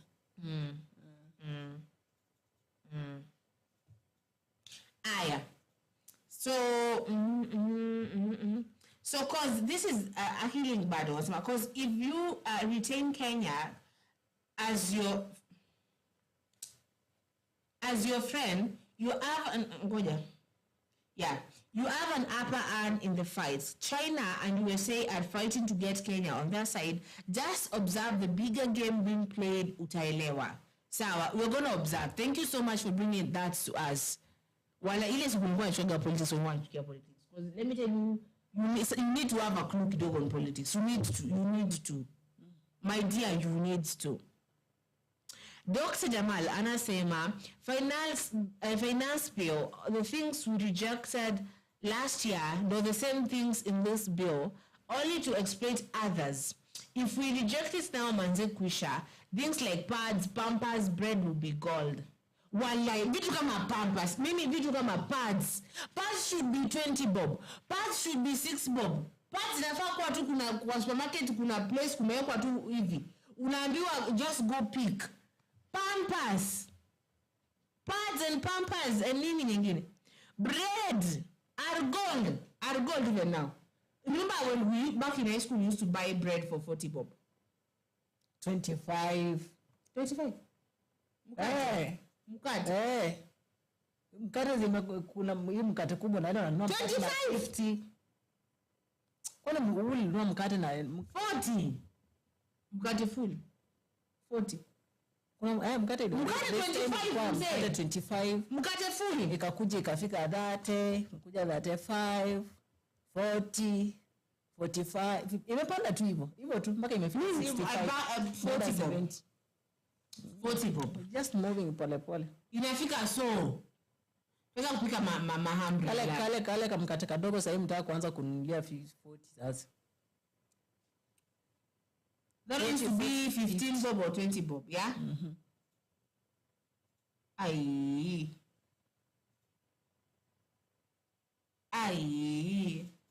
Pads used to be 50 bob, yes? Yes? I'm only going to 20 bob. Me nakumbuka back when we were in high school, it used to be 50 bob. Right now, if you want like really, now that was always the original always, it used to be 70. Like it got very expensive, 70. 70. Right now, always is 150. Now nasikia kuna mmoja mmoja alikuwa anasema ati wao watumie tampons. Tampons is 1,000 bob. Mtu ambaye ametoka Kibera, mtu ambaye what?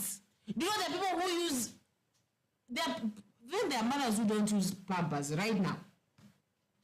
Their mothers who cannot afford pampers moja 30 bob. It is 30 bob, yes? 30 bob 25. Yes.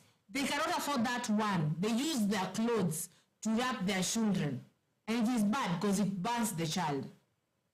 20 naona nani kinunua pampers na 20. Na ni ile fake mtoto ikifika asubuhi ilishaje. Achana anasema soft care. Soft care ni 30. Ile pampers orija uwezi afford ni kama chwani moja. 50 bob. Hi, where are we going to go, people?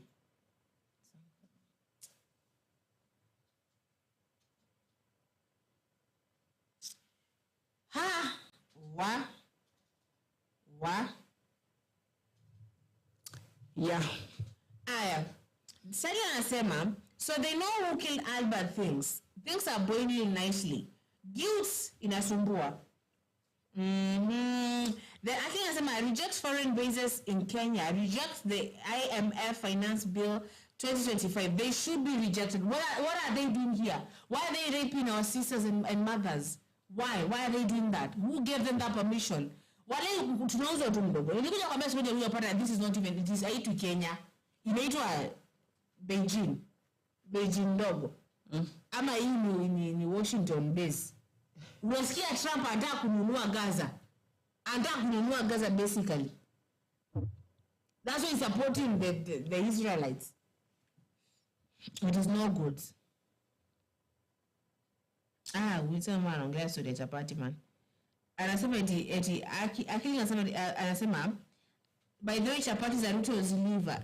Wacha story. Yala sijui kazi naipa. Baada hazijaiva. Hata miungo kwa nyumba haijaiva. Hazijaiva. Ningoje hiyo mashine ipige chapo. Hazijaiva. Azihivi. I wonder what this person brings these things to us. Surprisingly. Funga nywele. Nimevaa dera. Na ngoja. Chapo ziive. Azihivi nishapata sahani. Bado bro tupimia. Wale bro ni kama wale ankoleko mwenyewe kuambia maliza na kubaia iPhone. Maliza form 4 hivi ukipita na grade pass. I swear to God, there's an uncle of mine who said sawa, if you, because I wanted to become an actor vibaya sawa, they were like Zulfa, let me tell you, ukitoka na grade fulani sawa, I myself, I'm gonna take you to Tidy I know where it is in St. Mary's Boys. What looking directly into your eye, where to put your grade. Mimi, I will walk you there. I know the director, but just get that grade. Wakati unapata hiyo grade hata hasa na anko uko wapi? This is how Ruto sees us. Eti mmesema mnataka chapati? Aya, Sakaja. What?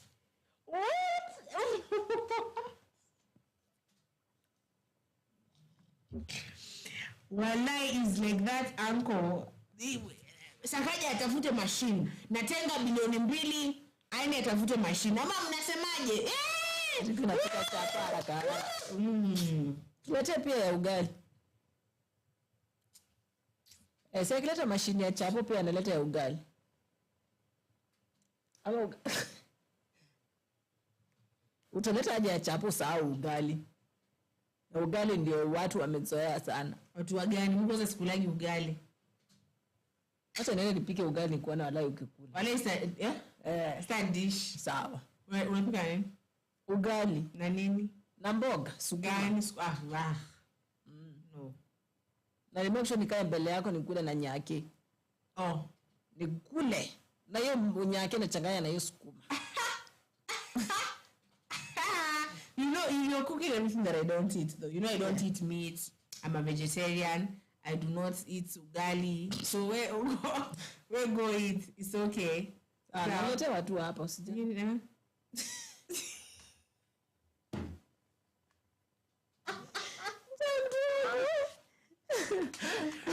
Oh my gosh. Asijaiva. Labda tuambie. Sasa hivi hujasikia. I'm waiting. You know, because I have a sister in school. Sawa, nangojea tu nimwambiaje chapo come through. Sawa, Josephat Mwangi anasema everyone should read the bill for themselves. Sijui it should be translated in Sheng. Where? Josephat Mwangi true. It should be in all languages. Sheng, mtuongea kwenye fasihi tuongea Swahili, tuongea Kiingereza, tuongea na Sheng. Kuna language mpya imeteuliwa? Amna. It should be because everybody should really understand it. Kila mtu anafaa kuelewa. So ya watu fulani wanaelewa alafu sio wengine wajinga hatuelewi. Haya, then Dr. Jamaa anasema akili wanasaka makaa na cooks. Wallahi na wajapata mpaka sahi. You know, someone said mnasema eti mashine ya chapo, you should just get 15 people from pipeline. Kuna mtu ambaye jiko iliwashaga huko pipeline mpaka sasa haijaizimo. Amepika chapati na dia anapiga chapati ya 100k. One person in pipeline. I've never been pipeline though. Have you ever been pipeline?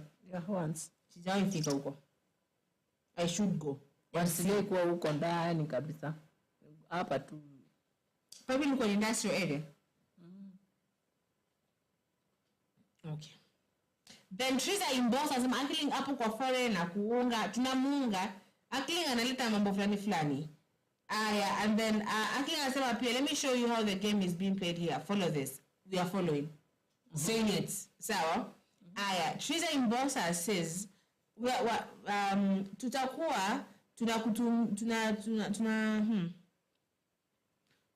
tutakuwa tunatumia vitambaa kama kitambo baada ya pad. What? No. Wagomea. #reject finance bill. Let us reject it because on a serious note, let me tell you, pads inavyokuwa kitu moja hata hawaifikirii. Na pampers, those are the things that should never be taxed. Una tax why? You tax. Why would you tax those? Why would you tax? Leo ni mimi nakwambia. Why would you task? Why would you? I like the way it goes round. Yes. I like the way it goes. Why would you task? Why would you tax? Tongue twist. Why would you tax? You tax. Why would you tax those things though? You tax. You tax. You say, Nini.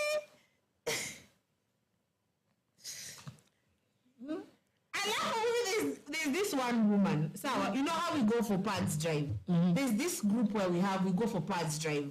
We take pads to ladies. Because let me tell you, hakuna kitu kwa mbaya kama unaenda kwenye siku zako na hauna pads.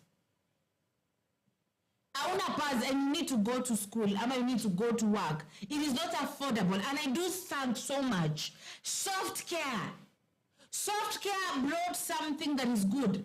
Sawa na wajanilipa kusema hivi, but I will thank you though. Some things that I don't want to be paid to say. Soft care brought a pampers that is cheap because lile bango lile la 40 pieces I hate is 600.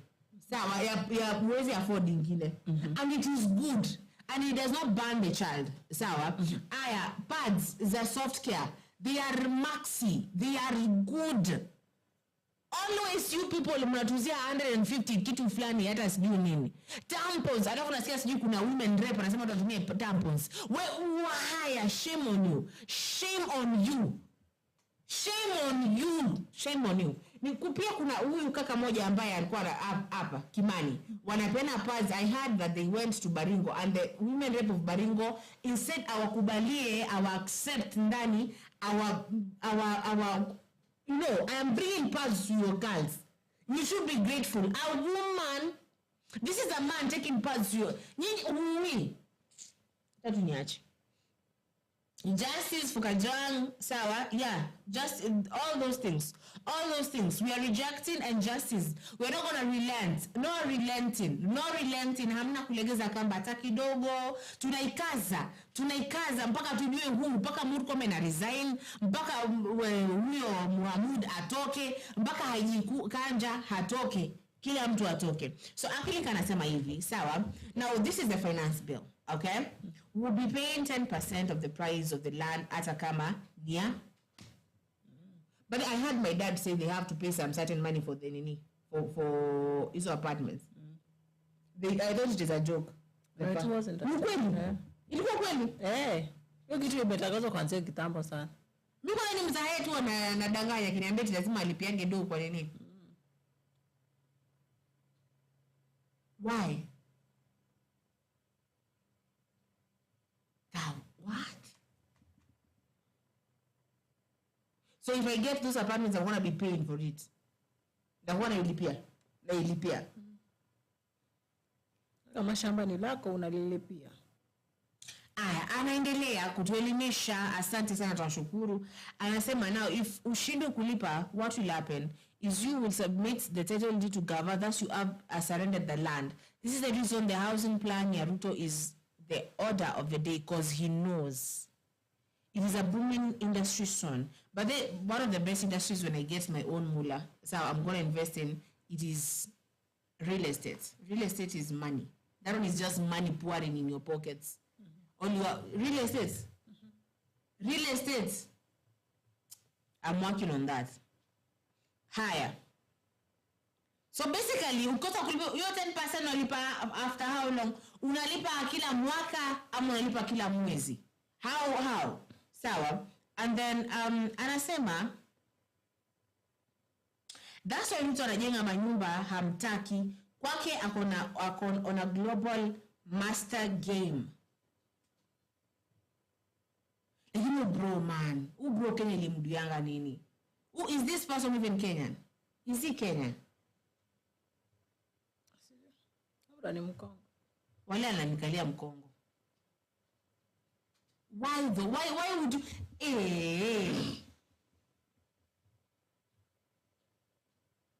So ni watu wangapi ambao umeachiwa land, sawa? Yenye hauwezi lipa hiyo do. You cannot pay it. So what? They you give it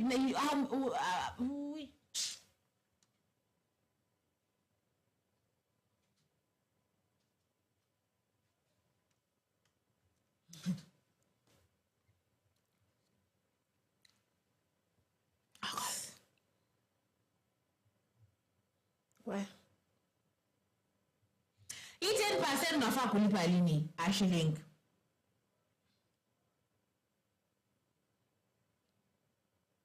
Till you tell the people something as you continue.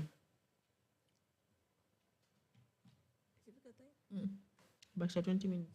What?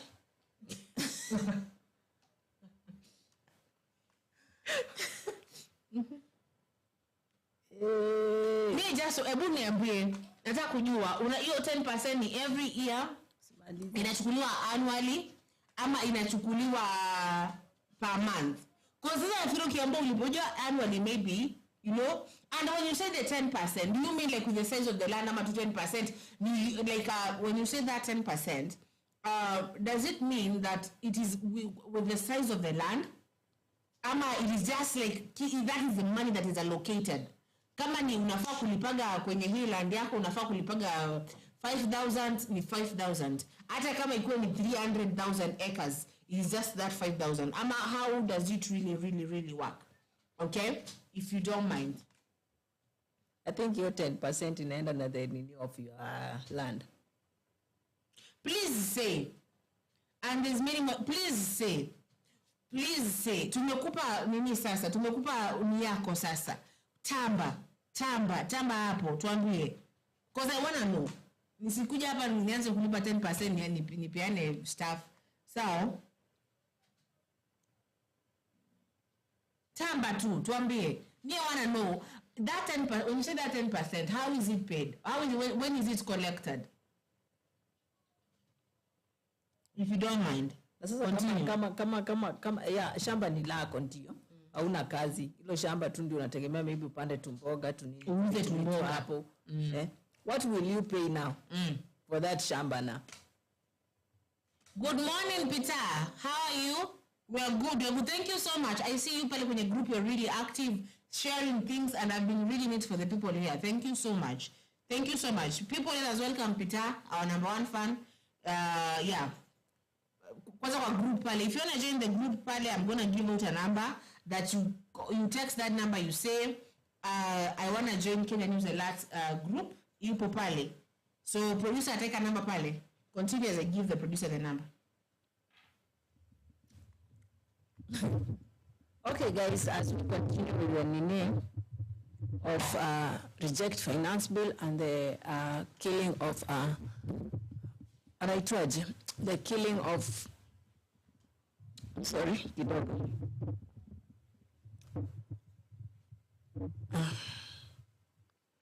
the killing of Albert Ojwang. First of all is the killing of Ojwang. It has disappointed people, and we are so much in pain, and we are so. In fact, if you see the family, the way the family was crying, the way the family is mourning, that's in so much pain. Okay. So, guys, as we mourn, as we reject the finance bill, and I told you yesterday, don't forget to pray for this family. At any time you pray, okay? Remember to pray for this family, because this thing has been happening, I think, and if you watch this father, okay, of Ojwang, Akiwalai, you are saying, ni uchungu sana. Yana hata uelewi venye watu mnaweza enda kwa boma ya mtu, mchukue mtoto yao, mfanye utota, mufanye sijui nini. Guys, it's so much pain, my people. Okay, my dear. Take that pain, and then the contribution is going on. Albert Ojwang, the contribution is the okay. Recommend alianzisha vitu ziko zinaendelea. So if you have a 10 bob, 5 bob, ile yenye unafili ukachukua sawa na uweke hapo, namba yake iko pale wameiweka. So ukipita in some platforms on Facebook or whatever, you'll find the number of Babake Ojwang, Albert Ojwang. Okay, so nifanya nini? You contribute, because this is our young person, this is our, let's say it's our colleague too, because he's a Kenyan, he's a young man mwenye alikuwa anafanya kazi yake hapo, still ndio alikuwa ameanza family, and still alikuwa mtu ambaye anajaribu kutengeneza maisha yake, pia anajaribu kusongesha 1 2 3 pale, anajaribu kutengeneza family yake. Sasa family atoke, at least there's that time ikifika unatoka kwa family ya wazazi unakuja, now you start making your own family. But when he had just begun the family, and then this came out, okay, it's a big blow to the country, because if it could happen, if we are dying in the hands of the government, how many people will die in the hands of the government until 5 years zishe? You know, for me, I see like 2027 ni mbali sana. This person should just calm down and na surrender to waambie Kenyans, I'm done, nifanyeni sasa venye mnataka, because I'm tired, I've tried my best, whatever. Asema ile yenye anaweza sema, and then he just go, because we are tired of seeing this, because kila vitu zimekuwa happen na bado zinaendelea time to time, day to day, month to month. Sawa, maliza kucheka.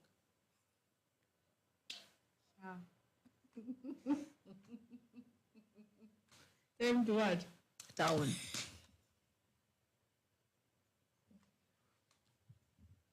Unabamba producer. That's why nimewapea time mcheke. So vitu zimekuwa happen na my fellow Kenyans, na tuwezi kaa tu relax. Yeah, actually nimevuka nini sababu na go through, and I have not even skipped anything. Let me tell you, I've been reading your comments vizuri. I have not skipped. Have I skipped? I have not. See, I don't know. If I don't know, I don't. I have not skipped. I have not skipped anything. So Alex Mashara sema tokeni studio mjoini huku streets. Mpo wapi sababu already our people are there. We know someone has to stay back. I wanted so much to be there, but someone has to stay here and tell you what is really going on. Sawa? So read the ones umeruka yule. Sijaruka baba, nimeruka mama. Sijaruka any. Continue what you were saying. I've already done venye mambo yanaendelea kwa hii country. So they know what is happening, what is going on. If we can die in the hands of the government, they have nothing to do. And like right now, the agencies have decided we have nothing to lose than our miserable life. So for them, nikae kwa street, mkiona mnishoot, mkiona mnitupia tear gas, nikufe, it's okay. But I'll fight for my country, okay? I'll fight for my country. It doesn't matter ni nini nitapitia pale. Kama ni moshi wa tear gas na tunawaambianga mweke ka flavor kidogo hivi. Ile flavor drug zote. You mix hizo drugs zote, mweke kwa hiyo tear gas. Ndio mkitupa wengine zinashika tu. Zinashika tu tukimove. So, we are there. Kwa street na kwambia tukitoka hapa tunaenda hata ikuwe 6. Sisi ni wale wa atufungi tunataka, guys, can we make it to just to go mpaka hii kitu inyamazike kabisa, and we wanna know what happened to Albert, because hatujajua bado. Sawa, yeye mnatuulia kijana yetu, Alafu mnakuja mnatuambia maneno ambayo hayaeleweki. You're doing these things both. A moment. Would you please resend it? Tafadhali, because I can't see. I cannot see it. So if you don't mind, I'm sorry. So, please, if you would resend it, it would be really good because I cannot see it here. Continue as I search for that one. Unakuwa serious mse. Ndafuta kitu hapo nimevuka. Hujavuka kitu hapo. Kuna venye anaweza tuma na ikose kufika. Yeah. So unamuuliza ana resend. Yeah. Understand like that. Okay. Yeah. Kuna venye anaweza tuma atype atume ikose kufika kwa dini yako. Yeah. Naona yes imekaa but ija kufikia wewe. That's how it always happen. Because I read every comment one by one. So ukiona kuna ile imetumwa na ijasomwa, jua ijafika hapo. You remember when this time Gypsy was telling? Yeah. It always go like that on YouTube actually. But they filter. Yeah. So tuna reject, kuna reject finance bila hamna ipo. So tunaenda huko. And we are actually waiting for that maandamano to continue. Ikiingia tu hivi wase tuna update, tunawaambia ndio hiyo. Tuende nayo. Sawa? We will be going with it the way it's going. The time inaanza ndio the time itakuwa hapo and we will be there with you. Wewe usiende, let me tell you, ama wacha niwaelimisha kidogo wadau. Wacha niwaambie hivi. Ukienda pale kwa street, hakuna si ati umeenda kutafuta bibi. Si ati umeenda kupiga ama kuibia mtu. Si ati umeenda kufanya shughuli fulani za hapo zenyewe. What we are going there is to fight for the country. So unaenda kutafuta bwana. Usiende huko na mentality ya kutafuta bibi. Nasema hivyo, nimesema just in case it happens. Don't make it happen. What we are going to make it happen is to reject finance bill and get justice for Albert. Sawa? Hiyo maneno mengine, haya ukipata chukua namba mtabonga baadaye. Kazi iendelee kwa street, okay? Usiende hapo na mentality. Mentality niko pale ni justice for Albert Ojwang and reject finance bill because unajua ni nini imekupeleka kwa street. Sawa? So ukijua tunaenda kufanya shughuli nyingine mseweka tu home. Tafutia vitu zingine huko home. But in the street, we are going to reject the finance bill and we are going to find justice for Albert Ojwang. Because mwezi endelea kufanya hizi vitu and we are here seated or we are here just quiet and waiting to see who will be next. You know, next can be me, can be you. You never know. You never know, guys. Sawa, enda kwa street ukijua hii akili yako mzuri yenye imekupeleka kwa street, imekupeleka kwa nini? What is so important for you to be in that street? Because if you marry right now, you fall in love as the world is ending. But you shouldn't.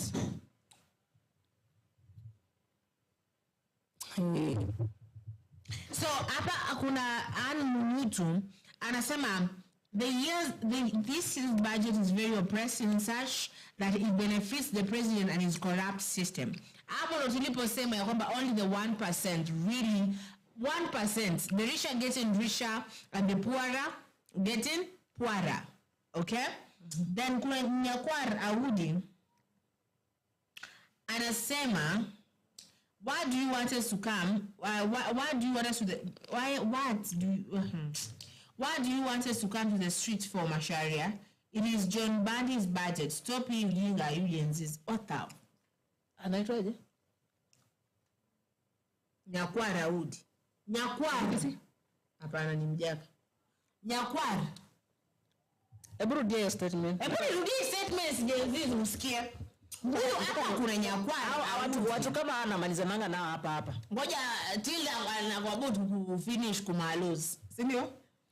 Anasema ati why do you want us to come to the streets for Masharia? It is John Bandi's budget. Stop using yours. Let me ask you, it is John Bandi's budget.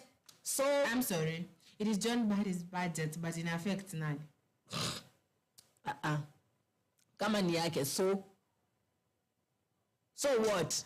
Tusimteke ameambiwa hapa chini. Sawa?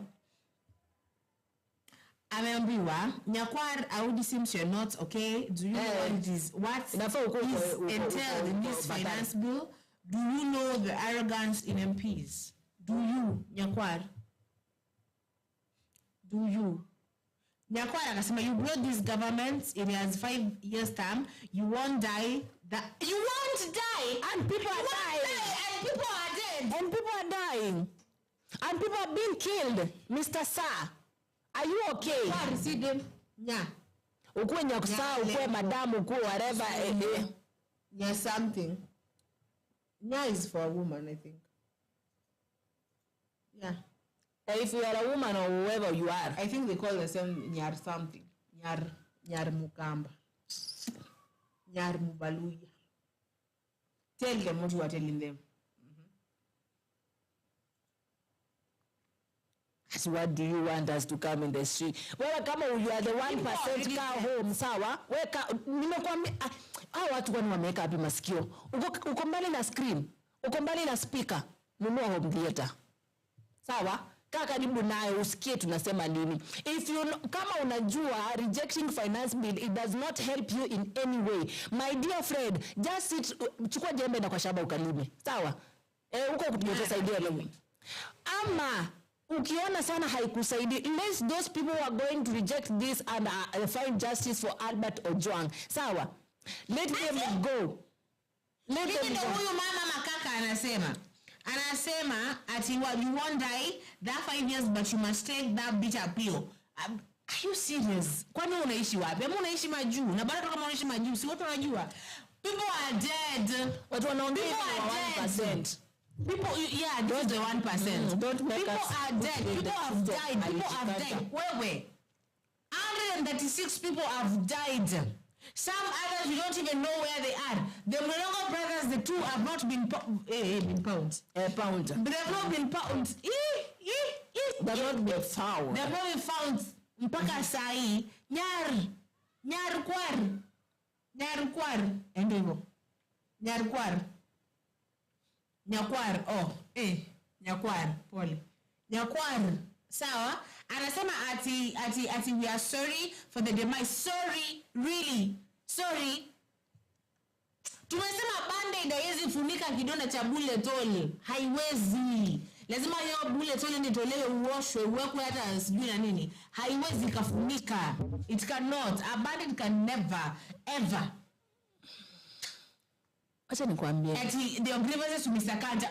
Mimi and my sister here, and I think we want Murkomen to step down, to resign, because the incompetence in that Apple kwa internal security is so much.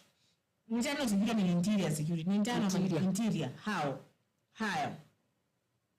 Then kuna Akilink anasema Ojwang is dead. How many more? And let me tell you, Ojwang is just one of their 1,000 people who have died, who are killed, and these are judicial killings. I mean, we saw bodies zikitoka Rivayala, mpaka sisi tumeambiwa hizo bodies za nani, zile kware bodies tumeambiwa za nani. Investigation imefanywa really, ama how many people are gonna die? Aya, David Mutisa anasema is nyie wawili mnakaa poa, alafu tunaenda tunaenda I say nyie wawili mnakaa poa. Asante. Eish. Looking good. Looking good. Looking nice, mama. Sawa. Alafu tunaenda street leo ama kesho. Leo jamaa Nyakwar. Sawa, please shout one time. Shout my love. One time, Huyo jamani mwizi. One time. Huyo jamani mwaji. One time. Hi cousins, we are moving with this thing of reject finance bill, and we are going with this thing of we need justice for who? Albert Ojwang. Okay? Na mazishi pia tunafika. Wale mazishi tunaenda. Tunafika na tutaki government hapo. Akuwe mmoja wawili. Hatutaki mtu hapo. We will deal with, we are youth, we are Gen Zs, we are whatever, we are Kenyans, we are going there to sindikiza this. Na tuziki kama hatujapata justice ya umse. Sawa? So wewe kama unakaa pale ya the 1% unarudiza nini unaenda kufanya kwa street. Si lazima uende msee, wewe kaa home sawa. Sisi wenyewe tunajua need, tunajua shida zetu za tuko nazo. Sawa, we will go there and at least do. We can afford the flour. We cannot afford flour. We cannot afford pads. We cannot afford pampers. We can afford nothing basically. Hata kulipa rent ni shida. You are part of the 1%. Maybe that's why you don't get. You have lost our brother Albert and many more. And others of Nanashtaga and Kiuliza, really. It was the abduction of Kina Billy and then being released. Was that justice really? It wasn't justice. So if Bona hii kesi mbona inaenda koti by the way? Baba nani angekuwa shapewa lawyer wa kukoti. Aseme wale watu walimuendea. Walikuwa wanakaa aje. We wanna see those people wenye waliendea Albert wakamtoa kwa wazazi wake, kwa mikono ya wazazi wake. Mzee alikuwa anataka kudishi mzee. Wewe imagine sasa ile umetoka kwa shamba umefanya kazi. Guys wenye mmekuwa kwa shamba kidogo mkifanya before muamoke. Naongelesha watu wenye before muamoke. Sawa? Kazi ulikuwa unafanya pale Ocha. Sasa ndio umetoka shamba, umetoka kunini, ndio umeleta miti unataka kupanda, hizo tushughuli tu hapa na pale. Sasa ndio umeosha mkono, mzee ukiosha ndio wezi mpaka miti unataka kukula. Alafu wasa wanakuja wanakuweka pingu. Ameno wanakufanyia masarakasi hapo kwa barabara wakikuleta Nairobi. Ameno unakuja umekufa. There's no one now to speak to for you because hakuna mtu mwenye aliona kitu alikufanyia. Okay, you took Albert. Why didn't you take Albert with his father? Mwenda hata basi muandikisha statement ndio huyo mtu aende kotini. Why is not this case not in the court? My friends, kuna vitu inafaa tungangane nazo. Kuna vitu inafaa tupigane nazo. We should be very much serious on what we are doing. On what we want. You should focus. Sawa, mwache kuweka focus ikiangalia nyuma. Ekeni focus ikiangalia mbele. Producer ameamua. Yes. But it's so. But then nikisikia mtu akiongea shit huwa na jam. Nasikia is like you've touched my heart. Anakula bacon asubuhi Nyakwara. Anakula bacon ndo maana ajui ile ifinyi kuku. Anapaka buta. But anapaka buta hapo. Unapaka buta. Ako na jam Nairobi Street.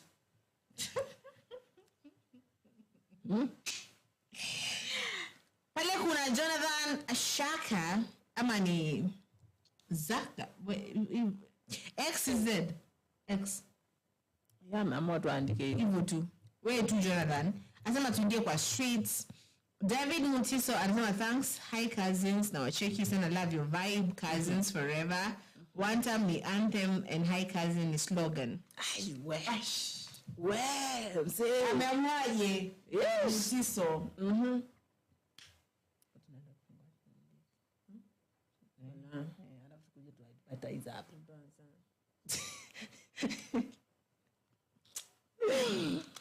Yeah, these are the ladies that you will ever love all your life, okay? Ndio maana tunakuanga hapa tunawaambia. Tuna grace screens.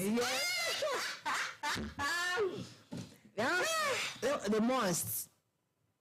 Yeah, tunapenda pia ukitupata pale kando pia tunakuanga na on jokes. We are different people. Oh my God. We are different people outside. We are different people in the house. We are different people in the streets. Yani ukituona ni wale wanakuwa pale. Don't expect me to be this way.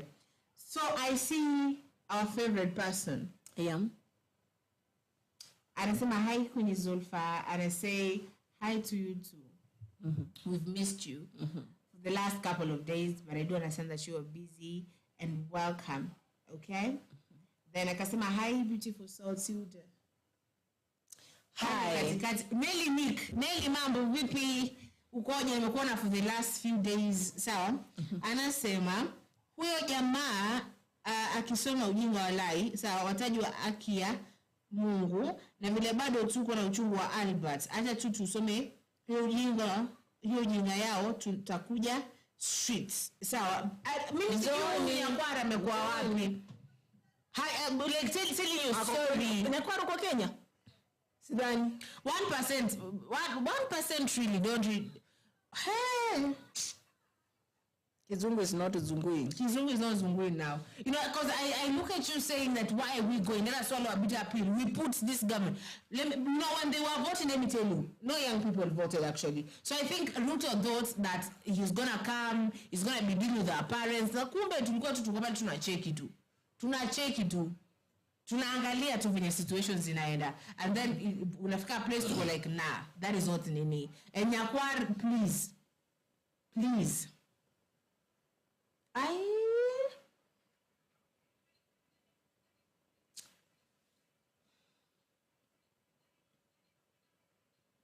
Let me read this one from Gypsy. Gypsy anasema, Nyakwar Audi, are you part of Ruto Raila dining hall? I think they are part of Ruto Raila dining hall. Sababu kama unaamka asubuhi unakula hapo the 1 million breakfast, lunch it is 10 million.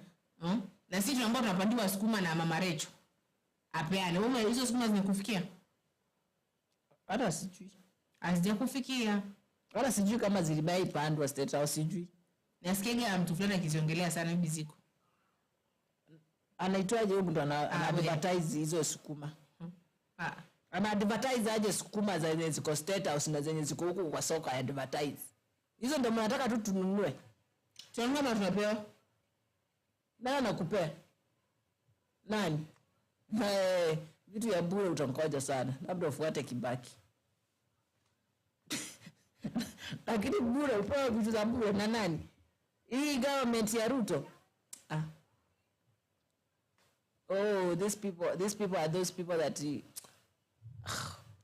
I mean, guys, hebu mniambie, have you ever seen hizo news zingine government ikiwa iko benye iko sahi? Mai pigana benye mnapigana sahi. Mai reject benye mna reject sahi. Watu wamekufa benye yani you've gone back to find the independence. Back. Bado mnapigania independence in your own country with your own people. Guys. It's so embarrassing. And then, wewe unafikiria mimi nimekuja kaa hapa waste time yangu unaniambia nimeze that pile cha uchungu. Na kimeza ya cha nini? Kinisaidia na nini ama kiniponya nini? Akita nisaidia. Ni lazima I is a must nifike nikwambia hata ikuwe saa moja. Mimi na street nao mimi nikugura njia. I will. Lazima to reject finance bill and lazima to find justice kwa nani? Kwa Albert. Lazima tutafute and lazima you give us and we want that case in the court. Afadhali Kenyans will be the nini? Tunakuwa washahidi. Sawa? Si ndio tutakuwa washahidi pale. Nakwambia hapo ndio pale wanasema hata kama ukukuwa hapo, hata kama ukuona, uliona. And you bring out the all evidence uliona na hakuna kitu uliona. Because you can't just play or you're playing with our minds, you're buying our minds, yani mnatubeba tu wana hapo, mnatubeba ujinga, mnatubeba ufala, mnatubeba kila kitu ambacho mnaona it can be carried by our minds. We are now not carried up or carried out. We are here to fight for what is ours. We are here to find what belongs to us because you've taken it away. This is our power that you are using the way you are using it. Yani tulichukua power tukawapea mkaona hii power mwende mchezee venye mnataka. Our powers will not use them the way you are using them. Okay? Our powers were to lead the country in a good way to make sure everybody, every Kenyan is safe in the hands of the government. Why are you killing people? Why are you abducting people? Why have you now started to go and take the poor people from their parents' hands, from their homes, driving them all the way from Homa Bay to Nairobi police station? Okay, even if the thing happened in Nairobi and then this person traveled back to home, why can't you fit munampeleka pale ndio mpewe ile nini ya transfer this person? And then you're coming telling us the DCI does not suppose of wana ile initaje. Hawana order enda kwa police station ndio wapewe ruhusa ya kutransfer. Lazima wabebe tu from there to Nairobi. And then because you know what you want to do on the way when you are coming or you are bringing that person to Nairobi. Okay? Mnakaa hivi mnaona tu sisi mkuje tu mtudanganye venye mnakaa hivyo shwali. Mnakaa tu hivi mnaona mkuje tu mtudanganye. That's so bad. That's so annoying. Bali mimi nasikia nimejam na hao watu. Nasikia nimejam na askari wote. Hata askari sasa waache kazi, waende home. Tunataka tujichunge sisi wenyewe because tukiwa sisi wenyewe we are okay, we are free, we are safe. Now hata na askari ya melonga, mimi hata sasa nikiona askari napita kando. Sasa atanisaidia na kushoot. Mse, watu kitu hao watu wanatushindia nao ni hiyo tu AK47 wameshika. Wakiweka chini tupigane. Hata si chini, wanipeni yake kwa gunia nizifunge pale nizifungie kwa nyumba huko. Tukunye mkono hapa nje. You said if you are calm before. If you are calm before, we tell them you put it out. Distract them by dancing and pick up the gun. You do, you whine for them. And tell them, you know, we were waiting for you, and finally you've come. We are those ladies now. Unawadisturb, unaenda unawaambia unachukua gari unaambia kujeni sasa. You aim to shoot. You aim to kill.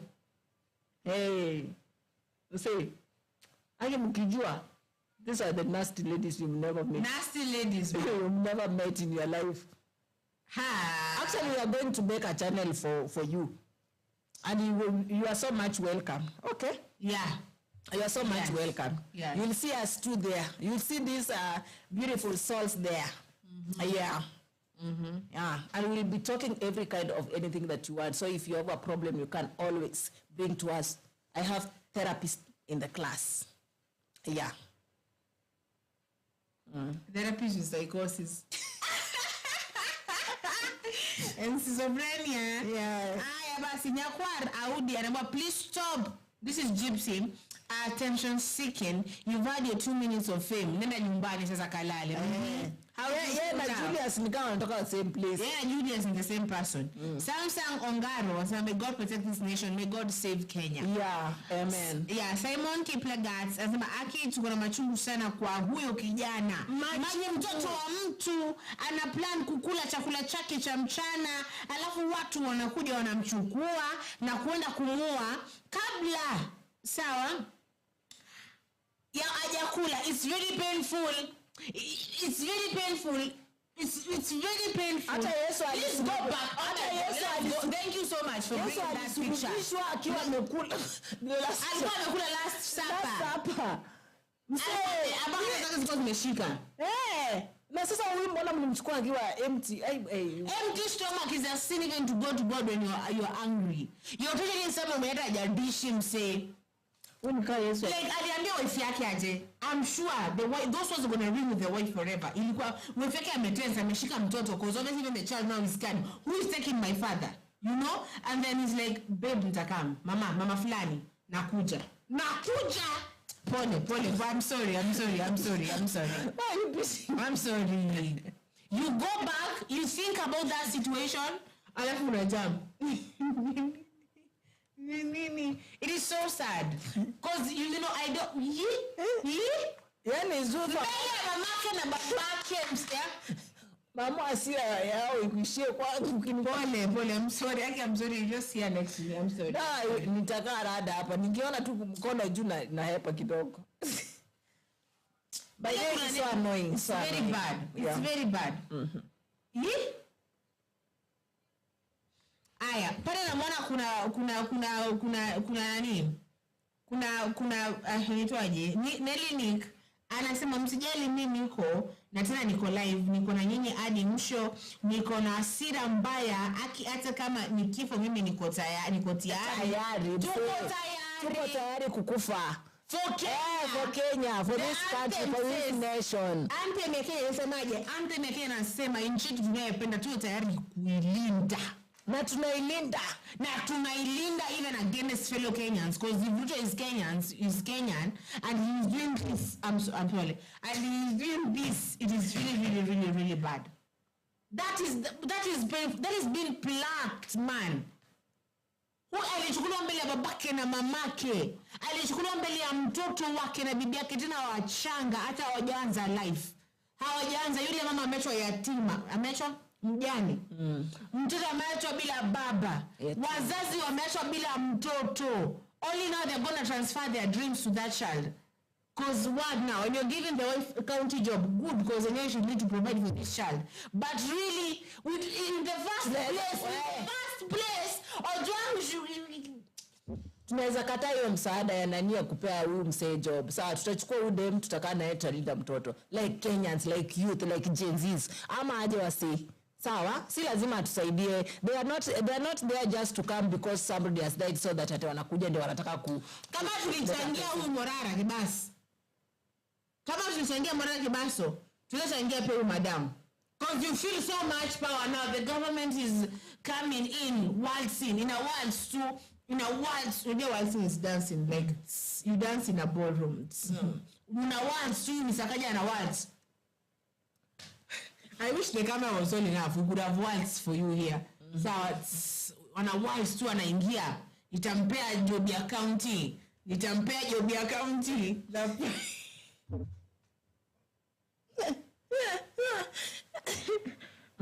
Alafu anachukua mazishi yote. Nitampea job ya county. Hiyo pesa watu wapi?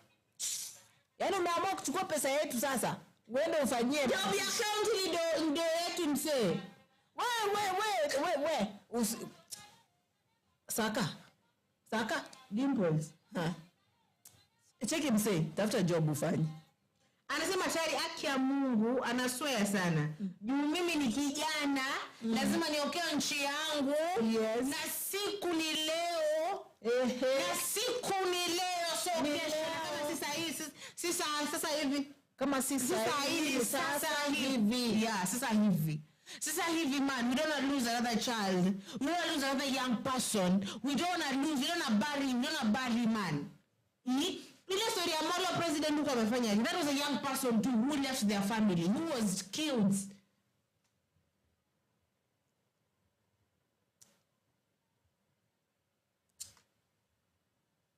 Gypsy anasema story children ulifanya kwa Audi is craving for attention. I'm still raging from yesterday. Typical human being. Akiwalai. Gypsy amejam. Gypsy, me too. I'm very annoyed. Gypsy amejam mpaka ananishtua.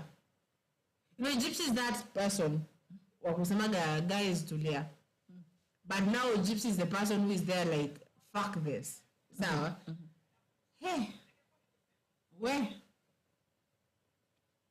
Anasema it's really painful. We should put the family in mind. We need to be sensitive about the situation. Sawa? It is... I know, I go back. I put myself in that situation. He is my husband. Amefika sahi. Amekuja na miti. You know, this is... Let us go. Ilikuwa mapenzi moto. Zulfa, Tilda, uli wewe. Tumesema na tunapika chapo. Sawa? Nakwambia machine. Chapo tu. Na machine. Sawa. Ya Ruto. Sawa. Na sawa. So tumesema tutapika chapo, tuko hapo tumeanza kukanda unga imeiva. Imeiva sasa tunaoga mikono tunakilia table tukae chini we are setting the dinner table. Wase wanakam. Wanasema sawa, let us assume a day is there, let us assume caramel is there, let us assume we are there. Sawa? With our children. Sindio? And some people come. Sijakula tumepakua sasa. Hata I'm sure Adena Akara wajakula. Then some people just come and they say tukuja. Atakuja. Hakuna shida. Ametusi tu mtu lakini tunaenda tufike pale, tuandikishe pale Kitengela, tunarudi na yeye. And then that is the last you ever see me. Mimi by leo mkinikamia kama na dish, mwachane tu na mimi nikule nimalize, mnipeleke kama nimeshiba. Sawa? Nataka kufika mbinguni kama nimeshiba. Yes. Like for now, guys. You people are so heartless. Do you have families? Do you have children? Someone should have looked at that young child's face, looking at his father being handcuffed. That is scary, kwanza. Sawa? That woman looking at her husband like, babe. You know, obviously at a back of her head, she's like, wale watu nachukulega warudingi, babe, utarudi. And then babe ako like, chiki babe, chiki nakam. Nakam ade food. Because he's trying to be a man. Because he's trying to be, he himself is scared, but he's trying to be courageous for you. So it's like, babe, I'm gonna come back. Babe, check your hour to be out. Say, no, sawa. Nakam, mom, aina mambo. Wacha dada nifuate. Sawa. So even the husband or the father of a job is sending the wife, mama Albert, wacha niende. Wewe tulia, nenda mfungeni chakula juu ya chakula. Hizi miti, you know, you hata labda fenya alipanda akitoka huko akikuja Nairobi alikopa.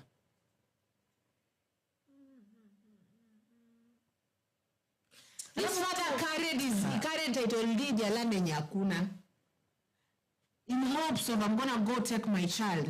I'm willing to part, because this is what a parent does, you know. I'm willing to part with everything. I'm willing to part with my land. I'm willing to part with whatever you will ask for. You just give me my son.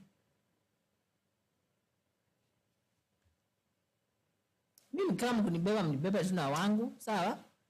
Mtupeleke tu mnatupeleka na wangu. Yaani, sawa? Tunaenda tu wote. Sawa? Tukiona it was mimi na wewe mwili mmoja. So ni mwili mmoja. You beba all that mwili mmoja. We are going together. Whatever you will do for this, yaani tukienda hivyo tu. Okay, because amwezi kwa mnataka kumaliza watu basi malizeni wote mpaka na watoto alafu tuone ni nani atawapigia kura. Or you think because washaandikisha washafanya vitu, mmeshachukua ID numbers zao, mmeshafanya vitu zenyu hapo fulani hapo. So you think hiyo time ikifika mtachukua tu hizo za watu wenye walishakufa mnaziweka hapo, you count alafu mpite kura hivyo. We are there. Live on TikTok, live on YouTube, live on TV station, live on radio station. We are there.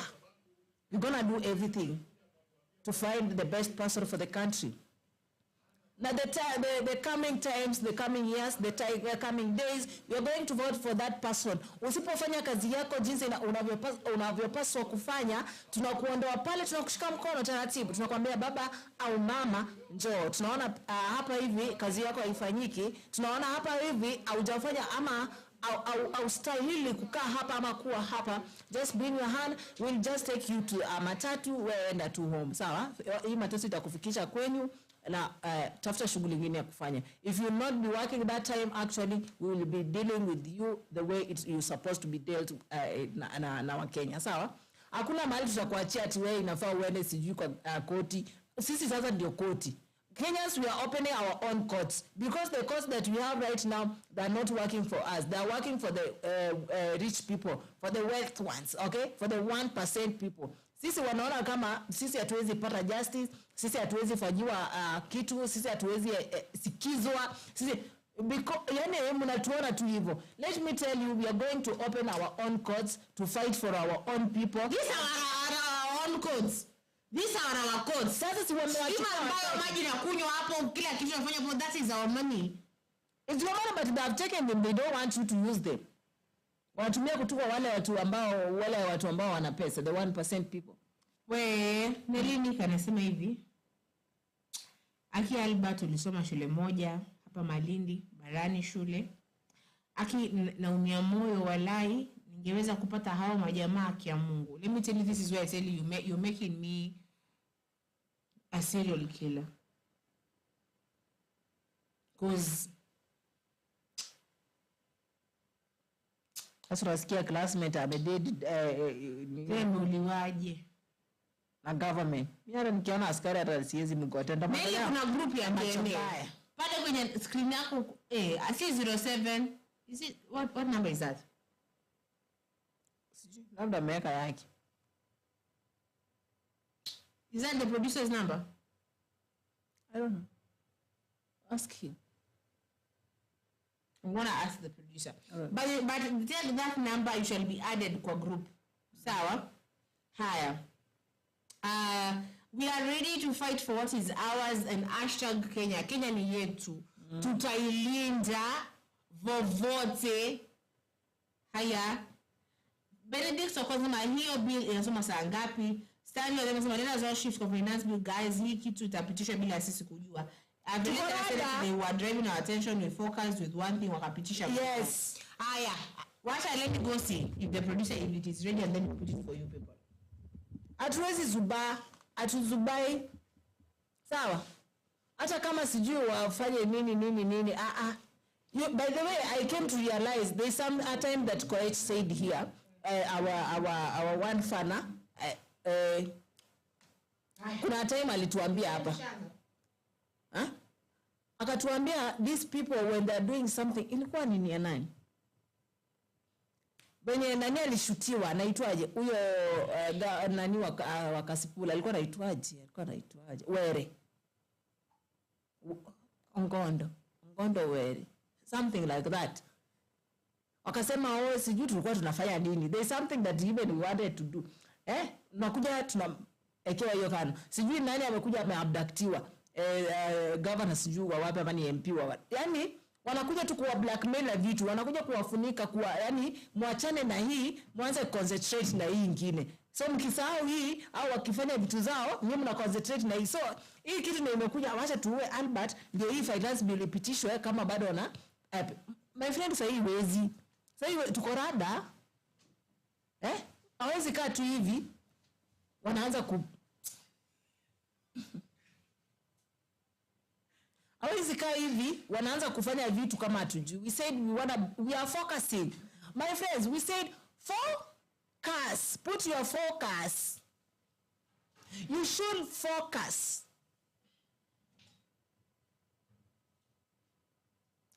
Amwezi kudistract. Tuko kwa mitandao everywhere. Tunajua kitu ina happen every now and then. Hata sisi ni DCI wa nini zetu sisi wenyewe. Hata sisi ni DCI. Tunafanya kazi yetu hapa venye inafaa. Si hata sisi ni DCI. Producer ananiangalia akishangaa. Hata sisi ni DCI, tunafanya kazi yetu venye inafaa kufanya. So don't think mnakaa na kitu mnatudistract, tupotelee kwa killing of Albert Ojwang, tusahau finance bill. Zote zimekuja hivi. My friends, zinafuatana hivi.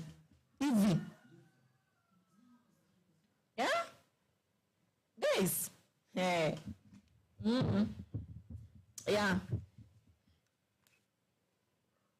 Right. The way we were distracted, we forgot about the need to kind of kwenye story ya AUC. Tumesahau maneno ya abduction. Tukaachana na mambo ya SHA na SHIF. Right now we are focusing. Right now our akili yetu sasa inabeba kila kitu. Baada penye sasa tulikuwa tuna demonstrate juu ya nini? Juu ya abduction. Okay, Raila wanaenda kusapotiwa na Ruto na government apate nini ya AUC ama AU whatever. Hiyo. Alafu unaadio kwa group sa email. You're gonna be just text there kama umesha text hapo unataka kusema add me kwenye hiyo namba yenye kwenye pale screen yako. You say add me kwenye group ya Kenya News Alert and 1 2 3 you're there.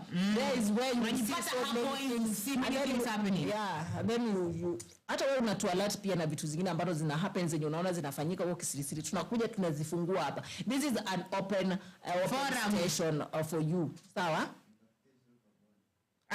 Where? Producer, are you serious? Why?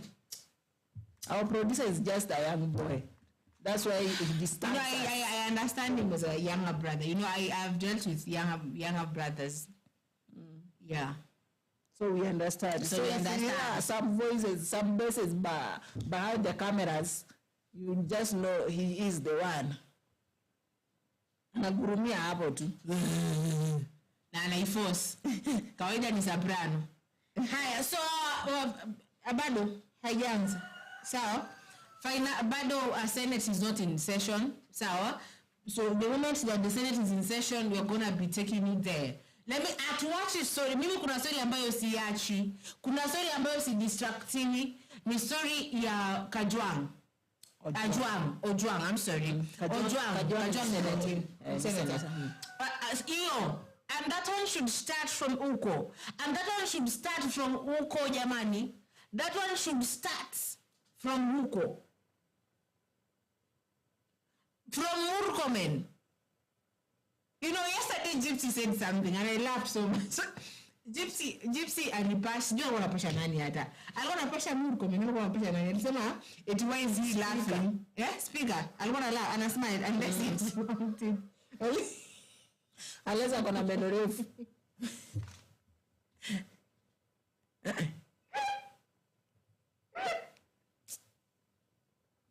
Hakuna wacha nisiende jamani.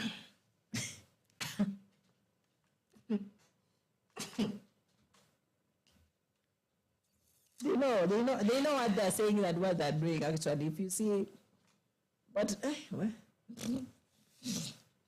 sometimes okay, so producer, please add Nelly kwa group. Kwenye hiyo, okay, let me explain again. Sawa? Kwenye hiyo number pale juu, you text on WhatsApp. Screen. On WhatsApp, that number, you text on WhatsApp, you say add me, and then you shall be added kwa group ya Kenya News Alert. Sawa? Kuna Miki Mishi anauliza ama walipitisha.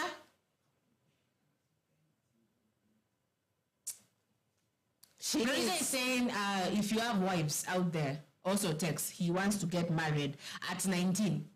Haya. Ama walipitisha jana.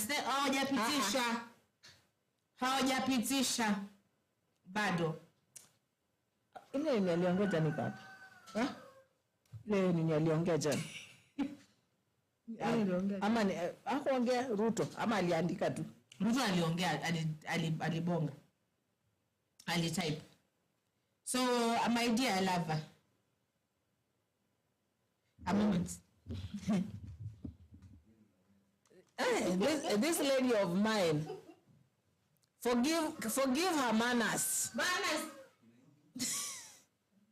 This is how kitu anadu.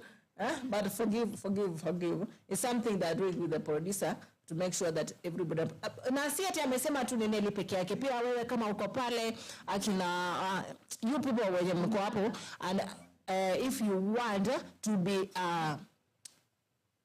kama unataka kuongezwa pale kwenye group ya Kenya News Alert TV pale WhatsApp, kuna group ya just text your number iko hapo kwenye screen yako on WhatsApp and say that andika to add me, sawa, and you will be added on that. There is where we speak about everything action. Okay. Unaongea kila kitu. Tunaongea politics, ile msheneni wasikie huko yenye umesema, unatuambia, sawa? Tunakuja tunaipasha hapa, tunaileta. If you get something new that you not got, like our best and most fun Peter Kimani, sawa? Ambaye anatuletea mambo yana happen, sawa? Kama yenye atujui anatuambia, sawa, na pia yeye yenye ajui pia si tunamwambia, sawa. So hapa tunaelimishana. So if you need, it's not just for one person mwenye tunasema, it's for all of you if you want. So we're not forcing you, no. If you want, come hapo. Text to hiyo number kwa screen yako, sawa? Sema niongezeni hapo. Niingizeni hapo. Kwa hiyo ama Kiswahili wanasema.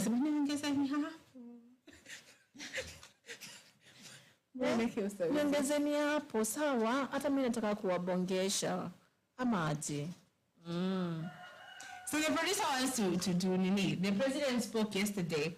I've spoken. So the producer is like, there's something they want to play for us. Wacha tusikize. Hiyo kuhusu hicho kifo kia nani cha Albert Ojwang. And I'm really sorry to you, Nelly, because you knew this person in a personal level. You know, if you are affected this way and you did not know him, you just know him as a Gen Z, and you knew him personally, I'm really sorry. You're going to be added to the group and you're going to be talking more.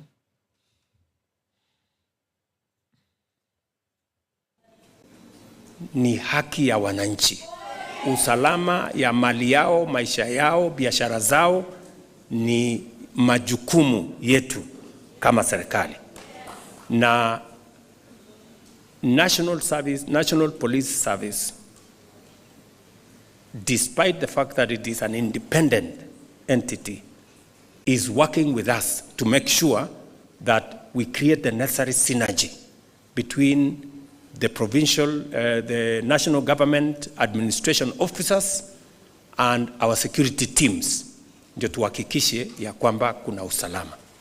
We cannot accept kwamba kuna uhalifu inaendelea na saa zingine hata officers wetu wengine wanahusika.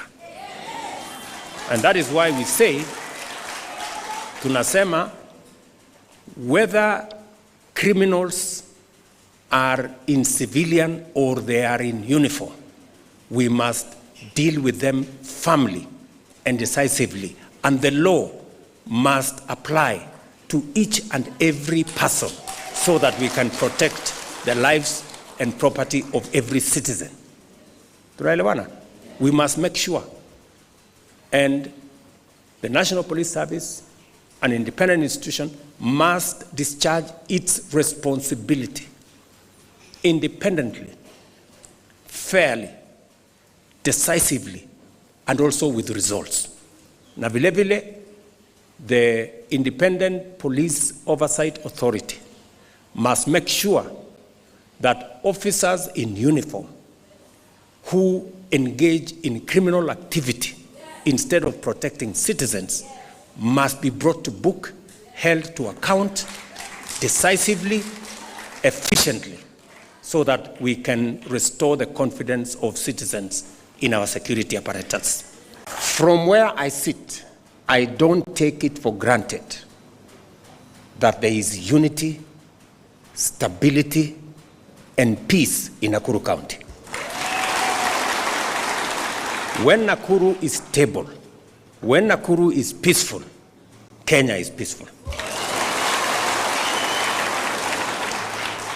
And I say that deliberately.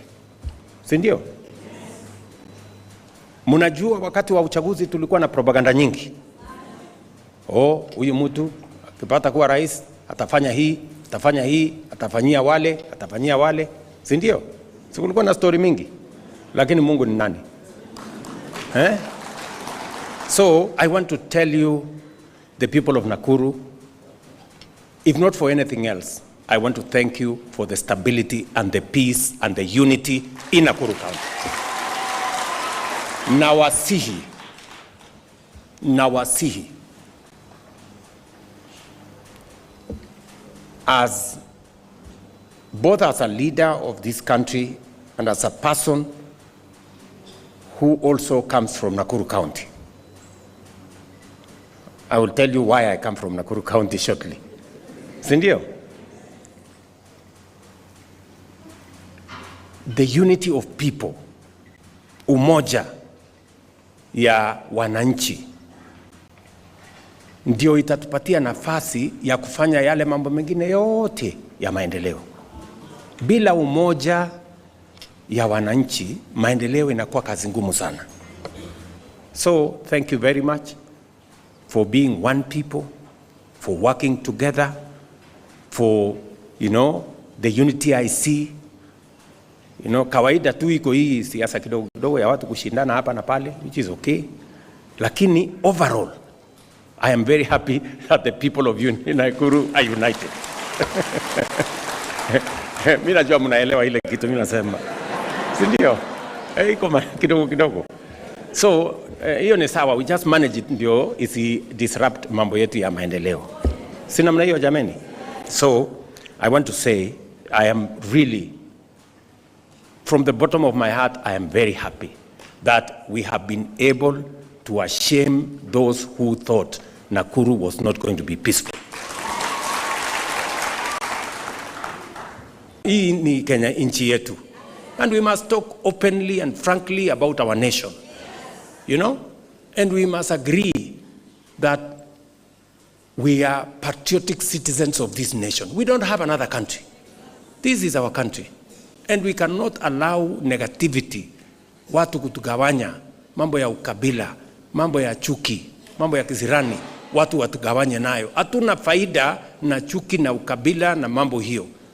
Tuko na faida tukiungana na tuongee kama wananchi wa nchi hii. If we don't love this country, nobody will love this country on our behalf. You know, other people have their countries. What business do they have loving your country? It is up to you to love your country, to protect your country, to work for your country. Ama namna gani? Watu wengine wanaongea as if they have another country.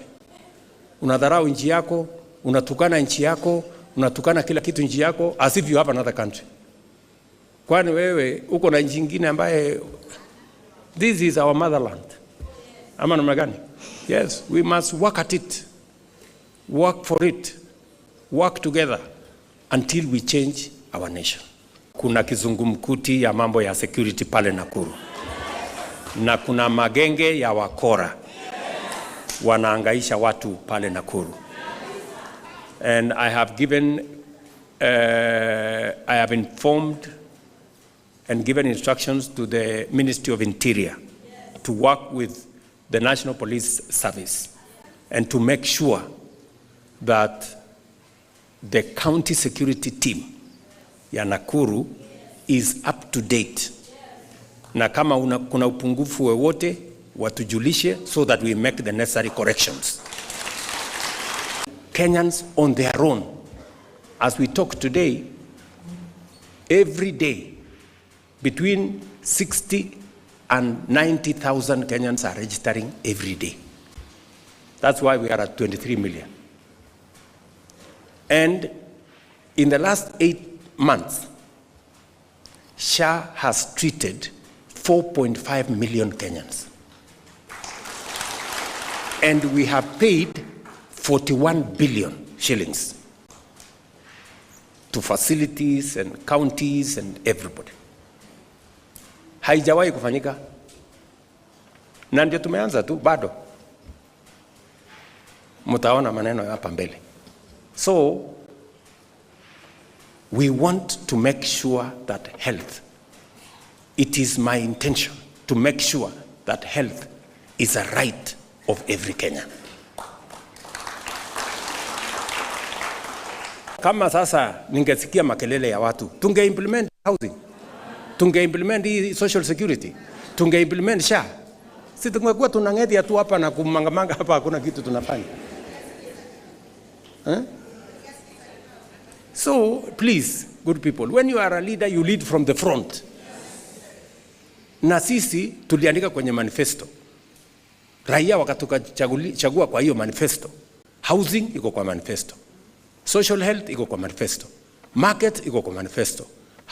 Hii program yote hii nimesema iko kwa manifesto. Kilimo tulisema tutabadilisha. Ama namna gani marafiki zangu? So tafadhali, please, I want to encourage you as citizens and leaders from Nakuru. Let us focus on the things that will change Kenya. Let us not just focus on popular things. Popularity all the time. Popularity itakusaidia na nini? You know? Yesu alimaliza kusave hii dunia 3 years. See, Yesu alikuwa around for 3 years. Na ako na followers billions. Sasa wengine wanasumbua one time. Hey.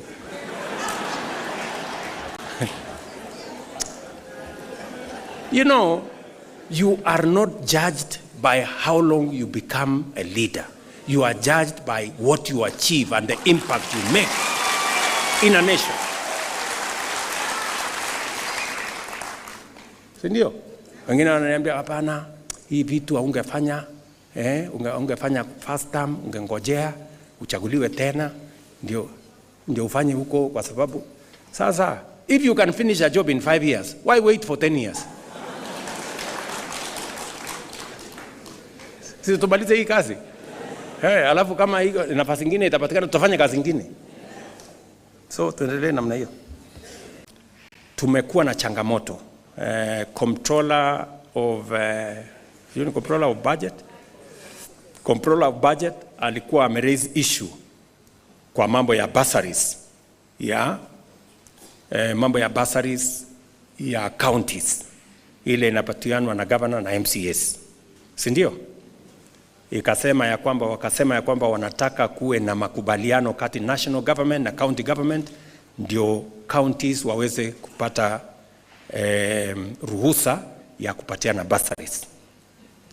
And I instructed the Ministry of Education because I believe very strongly that whether bursaries are given by the counties or by the national government, they are given to the children of Kenya. And therefore, we have signed cooperation agreements between the Ministry of Education, the Council of Governors, and all the counties. And I can now tell you, from next week, counties can give out the bursaries that they were doing before to all the children of Kenya, so that bursaries can be available through the national government under NGCDF, and also bursaries can be given out through county governments and MCAs to the rest of the children of the Republic of Kenya. That has been cleared by the national government. It is now the responsibility of every county to work with the Comptroller of Budget so that they can support our children using bursaries through the counties.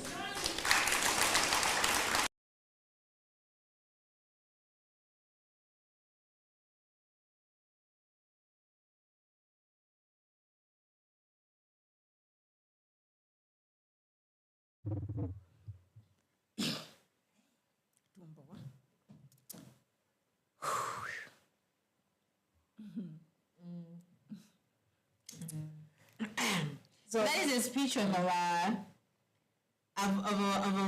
president, the president of the Republic of Kenya. Amesemaje? Awakasungu. Amesemaje? Amesema hivyo vile amesema venye mmesikia wananchi, sawa? Tuliwaekea ndio msikize, sawa? Anapenda kublackmail watu. Hiyo maneno yote ameongea hapo ni blackmail tu. Na hiyo kicheko ya uongo. He was in Nakuru, by the way. He was saying that when he was in Nakuru. Sasa sisi mko huko Nairobi mnapiga kelele yame ako Nakuru. Anafanya shughuli zake. Alafu pia nimejua is that man who comes and says, wewe ni mzuri, nimeona kazi yako, nimependa, mko kwa kategori fulani. Lakini akitoka akienda huko pia, yani, the same category you are putting these other people, the same category utakuwa unatembea ukiweka watu wengine. Sasa hata mtu anashangaa, okay, I'm in this category, but exactly, where exactly mali niko? Where exactly? Hata leo aliongea ni kama hataki kuongea. Hiyo kucheka anataka wanini kwanza?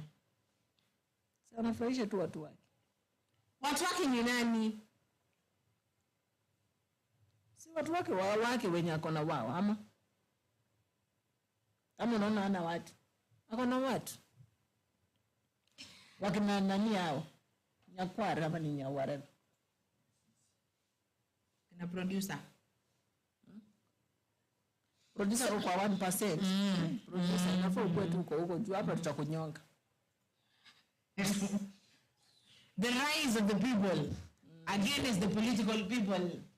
So pale kuna kaka mmoja anaitwa Ruben Kipchirchir sang anasema fanyeni kazi. What should you contribute to this country? When you talk about finance bill, I support. Yeye ni Kipchirchir. Yeye ni Bambanga. President. Back when I used to be in a certain academy, there was this young child. Nakwenda kwa sini chirichiri, Kipchirichiri, but something like that. And it used to be just funny. No, it used to be. I just love the name. That is the thing. So I love the Kipchirchir. Do you say Kipchirchir? No, waibu acha. Honestly, niko serious by the way. No, jina nimekutoka we. Ruben, I'm serious. I love the name Kipchirchir. Napenda Kipchirchir na kuna Kibet. Kibet is just it is supu. Sala lema sema huyo producer anataka salamu.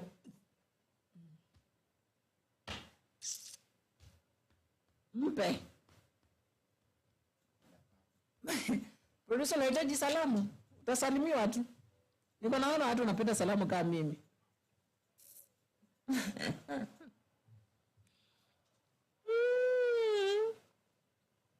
So people, bado sidhani mambo ya haijaanza, Senate haijaanza. Ikianza tutarudi hapa. Tutakaa kitako, we shall listen to it, but just stay tuned. Asijui kama Nelly, anybody who wants to join, as my co-host said, anyone who wants to join our group of Kenya News Alerts,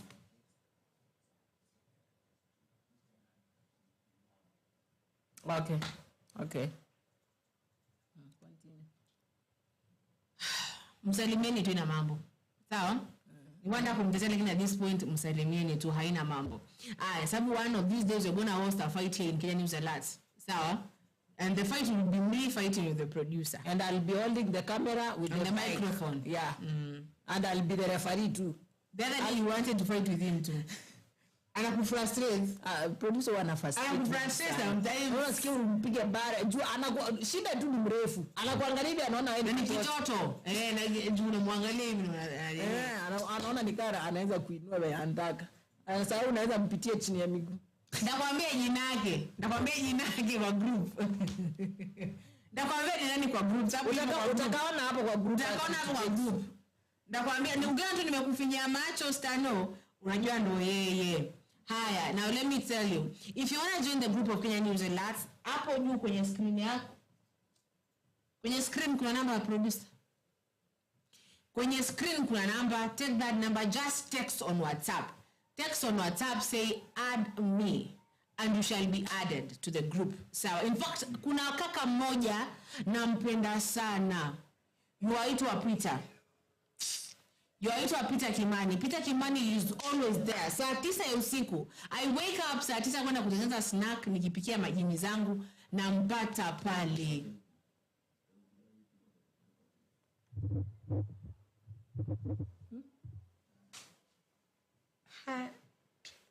Nampata already asha to updates. Ziko. Yeah? Majini? When I told you I dance at night at the sea. Which sea? Mahali tunakaa hata hakuna simu. But how do I travel? That is the beauty of wana majini. You travel. Ebu anko usiku na mwana. Acha tu ndani usingizi wako, sitaki kushikwa na heart attack. Sasa hebu acha nikae rada. Ni vitu inaweza badilika hapa. Unaweza fikiria naongea kumbe asha travel. Nenda kudance na majini. Nenda kudance majini. You don't dance with your ancestors. Doing what? Dancing what? Dancing vibaya sana kwa habari. Yeah. I mean, how do you think I'm this young?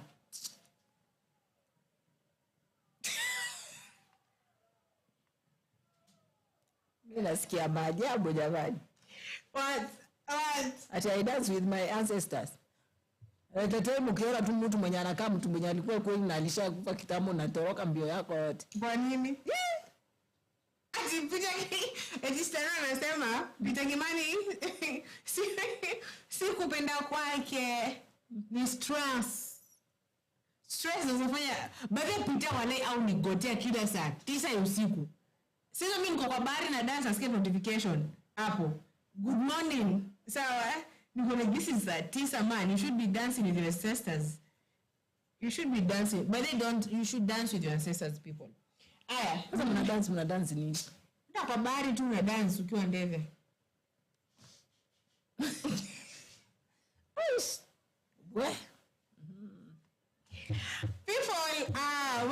People, sawa.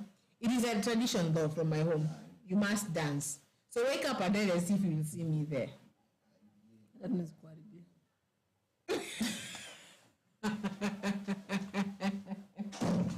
So the people, what you're telling the people, no, it's a show. But we shall be here on the finance bill. As much as we dance at the ocean at night, we also want to dance usaizi mchana. Guys, I'm telling you, ingieni kwa hiyo group. Nataka nitawachukulia tu video wenye kutakuwa kunaenda. Unajua, sometimes you have to talk the reality before the camera. Hiyo saa 9. Mkono iko east. Mkono iko west. Mguu iko, yani ama ndio tena kudasi.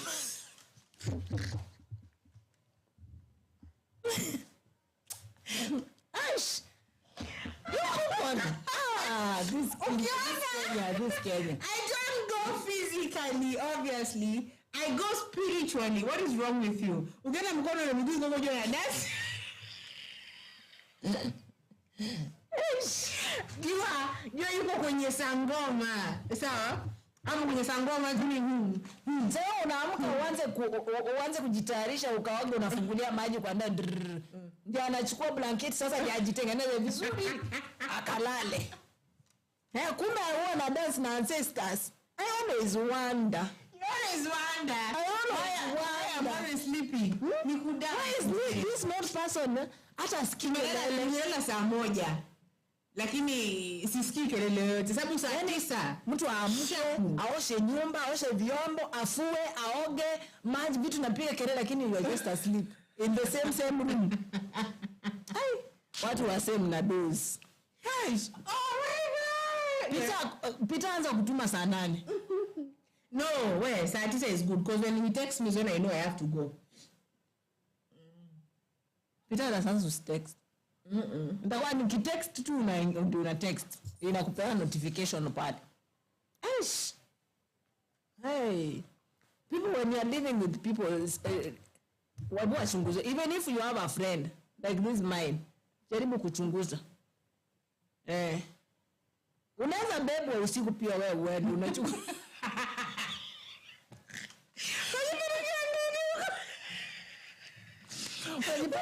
Uko mahali bale wewe. You just shaking whining the sea. Unashanga nilifika saa ngapi? It is really beautiful though. We will go. Not me. I don't want. Saa 4 usiku niko pale na choki ya white kwa uso and saa 2 I'm here talking to you people. Because you must fight for this nation either way. If you have to go to mababu is good. But the thing is you are fighting for the nation. So what I produce, ambia watu kitu tukingojea producer aje atutoe live. Waambie. Waambie. No, nishaonge. Wewe sema. Wewe umetuambia venye unaenda kudance endele huko kwa nini?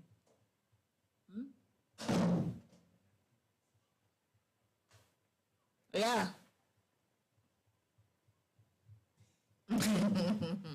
So, guys, Zulfa akituambia venye ana dance na ancestors. Ingieni kwa group nitawashow. Sawa, venye huwa ana dance. But guys, as we wrap up, as am I telling you this, first thing first, I'm telling you this, okay? We are rejecting finance bill. At the same time, we are one term in the term.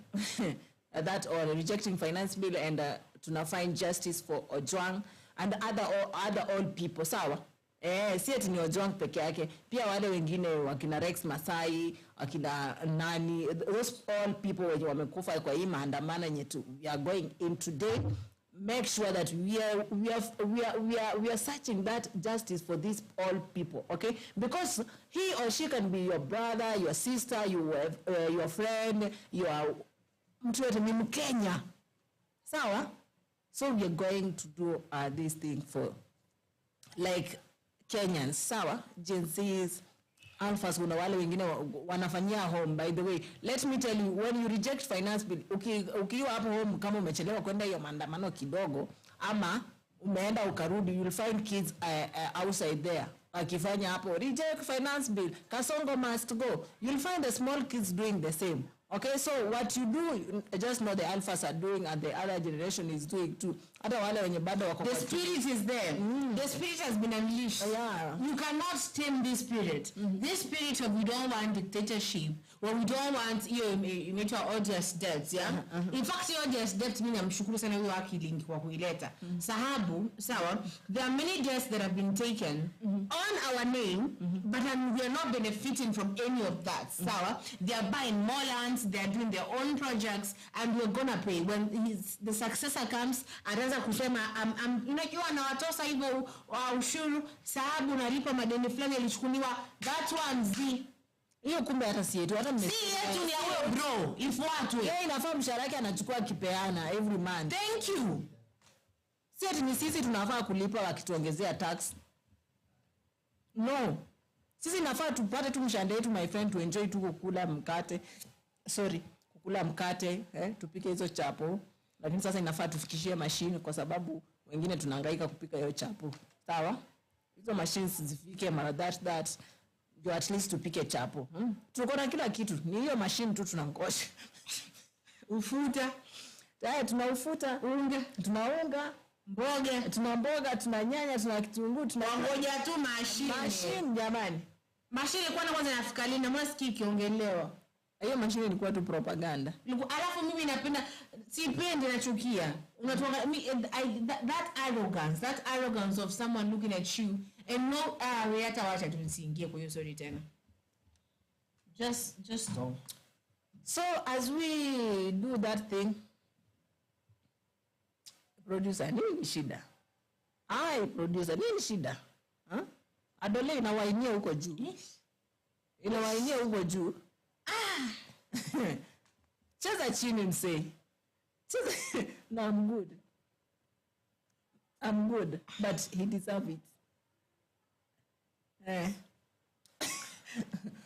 And after kitu ya kunichokoza. So guys, we have our producer. You know, I even say I don't have filters, but I've come to realize you do not have filters. Tilda hauna. Zanini? Yeah, he's my brother. I know him. It is adolescence. Okay. So sometimes namwangalia hivi naona let him do. Wala tu abonge, akiona akae sasa kichwa yake chini, miguu yake juu, akiproduce. It's okay. But I can produce. But all in all, guys, we are rejecting finance bill. Okay? We are rejecting finance bill. We are fighting justice for our dead young people, our Gen Zs who died because of the fighting of the country. Yani walikuwa wanapigania nchi yetu. And we say we will not get tired of fighting on our country. Hatutachoka. Hatuwezi choka. Kupigania nchi yetu. Hatutasimama maovu yakitawala. Ndugu sijui wapi. That person itagwaje? Itagwaje mtu? Sijui ala simjui. That person was ahead of time. I was in primary school back when. Nikufahana. Sitasimama maovu yakitawala. Sitasimama maovu. We will never stand. We won't stand. We will never stand. We will not. Wait, ngoja. You know, this is where Nakaga anasoma zile very powerful words of Mr. Kimani. Sawa? Just continue as I search for those words. Let me search for those words. Wallahi, hapo as you go tumalize show, ngoja tusomee watu maneno makubwa. Sawa? Let me see if that's phone I don't have those messages.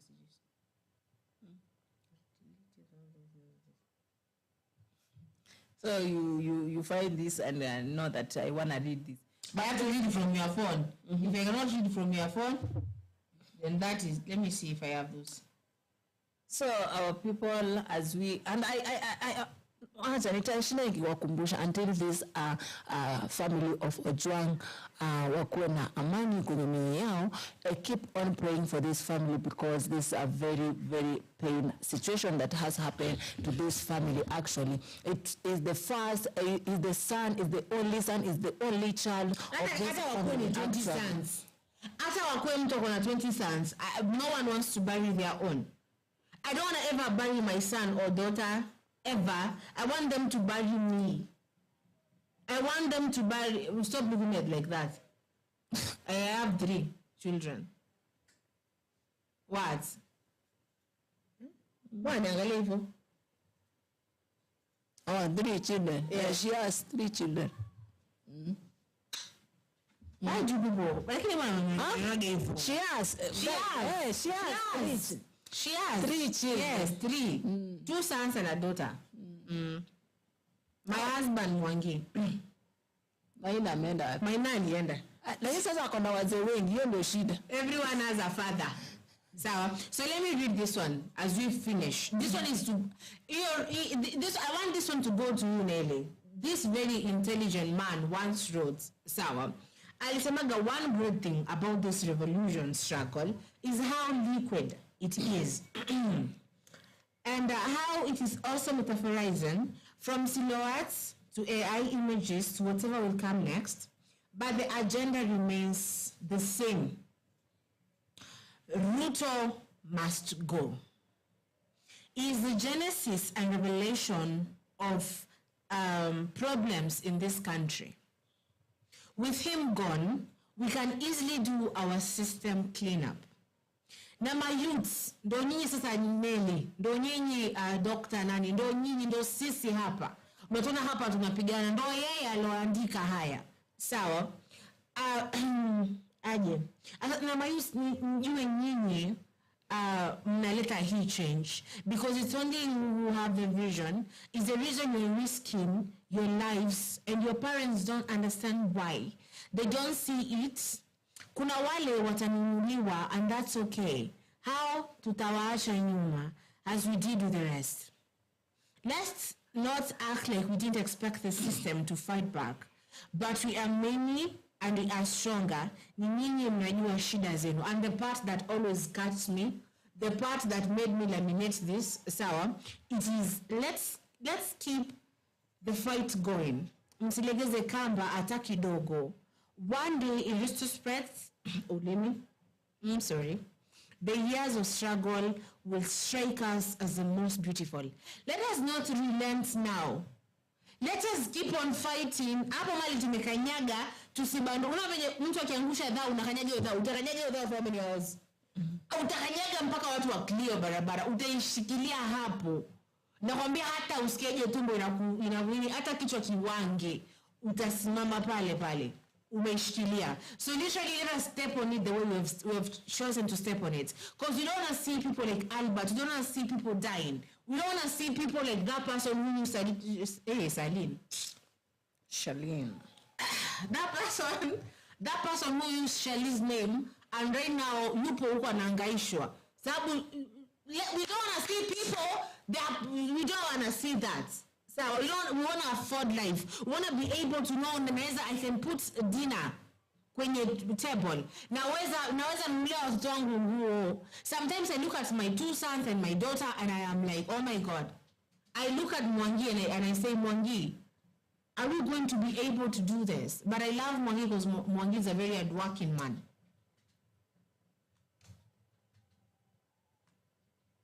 And I am grateful. Sawa?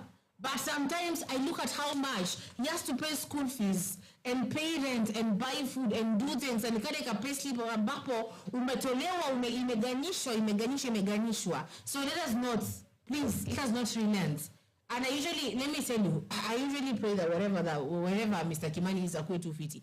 Because that one thing, on the 16th of January, you send that thing, and maybe you just sent it evil, but let me tell you, it means a lot. Because it is us, the youth, who know what we are going through. We are the people who are now. We are the curse breakers. When the church is a Pentecostal, it's not a curse breaker. Sijui me. Wanasema ule navunja curses are generational curses. It is us now. We are going to change it. We are going to break all those curses. Okay? So let us not relent. Let us reject. Let us one-time this shit. And let me tell you one thing. I don't care about the one-time person, the high cousin person. Sawa? It is good you brought that thing to us, but we're not going to divide. We are one Kenya now. Tukienda kwenye maandamano on the 25th. The 25th that Eric Shienyi was murdered and others were murdered. We're going to be there commemorating and celebrating mashujaa wa Kenya of the 25th of this month of June. Sawa, tukiwa sherehekea hao mashujaa. Hao ndo mashujaa sasa. After Dedan Kimanthi, it is Eric Shienyi, it is Rex Masai, it is Shakira, it is after all those people. You're going to build a monument pale kwenye parliament. Haya, nimewaambia basi waambie tumalizie show tunde nyumbani. Sasa sema yote. Kwa jina niite Tilda. So nana hapa wakati ambapo maandamano yakianza hivi, you will see us here and giving you that information, and we will just give you that time to watch maandamano the way it will be going on, okay? But we are rejecting finance bill, okay? We are rejecting finance bill. And we are searching what? Justice for our beloved brother Albert Ojwang. Niite kwa jina Tilda. See you when you see us another time. Okay, uniite Tilda. Niambie na language yako. Si Tilda tu. Niambie kusema nikuiteje kwa language yako. Niambie. Sasa watu wazoe kunijua hivyo na language yangu. Nitakwambia kitoka live.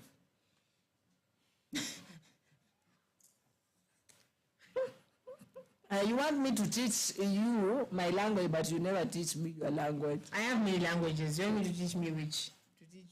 To teach you which language? Guys, mimi ni Tilda. Huyu sijui mambo yake ni gani. Sijui rapa yake ni gani. Today I feel like being called Wamwagi.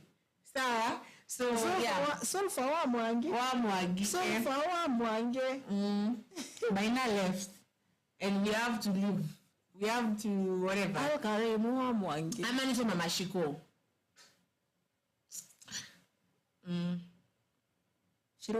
Shiko and Shiro. Yeah, and Wabo.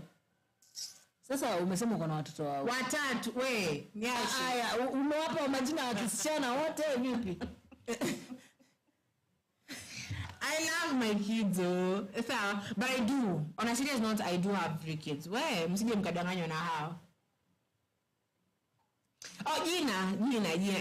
We shall meet here. When maandamano starts, we're going to be here. When the Senate starts, we're going to be here. Immediately.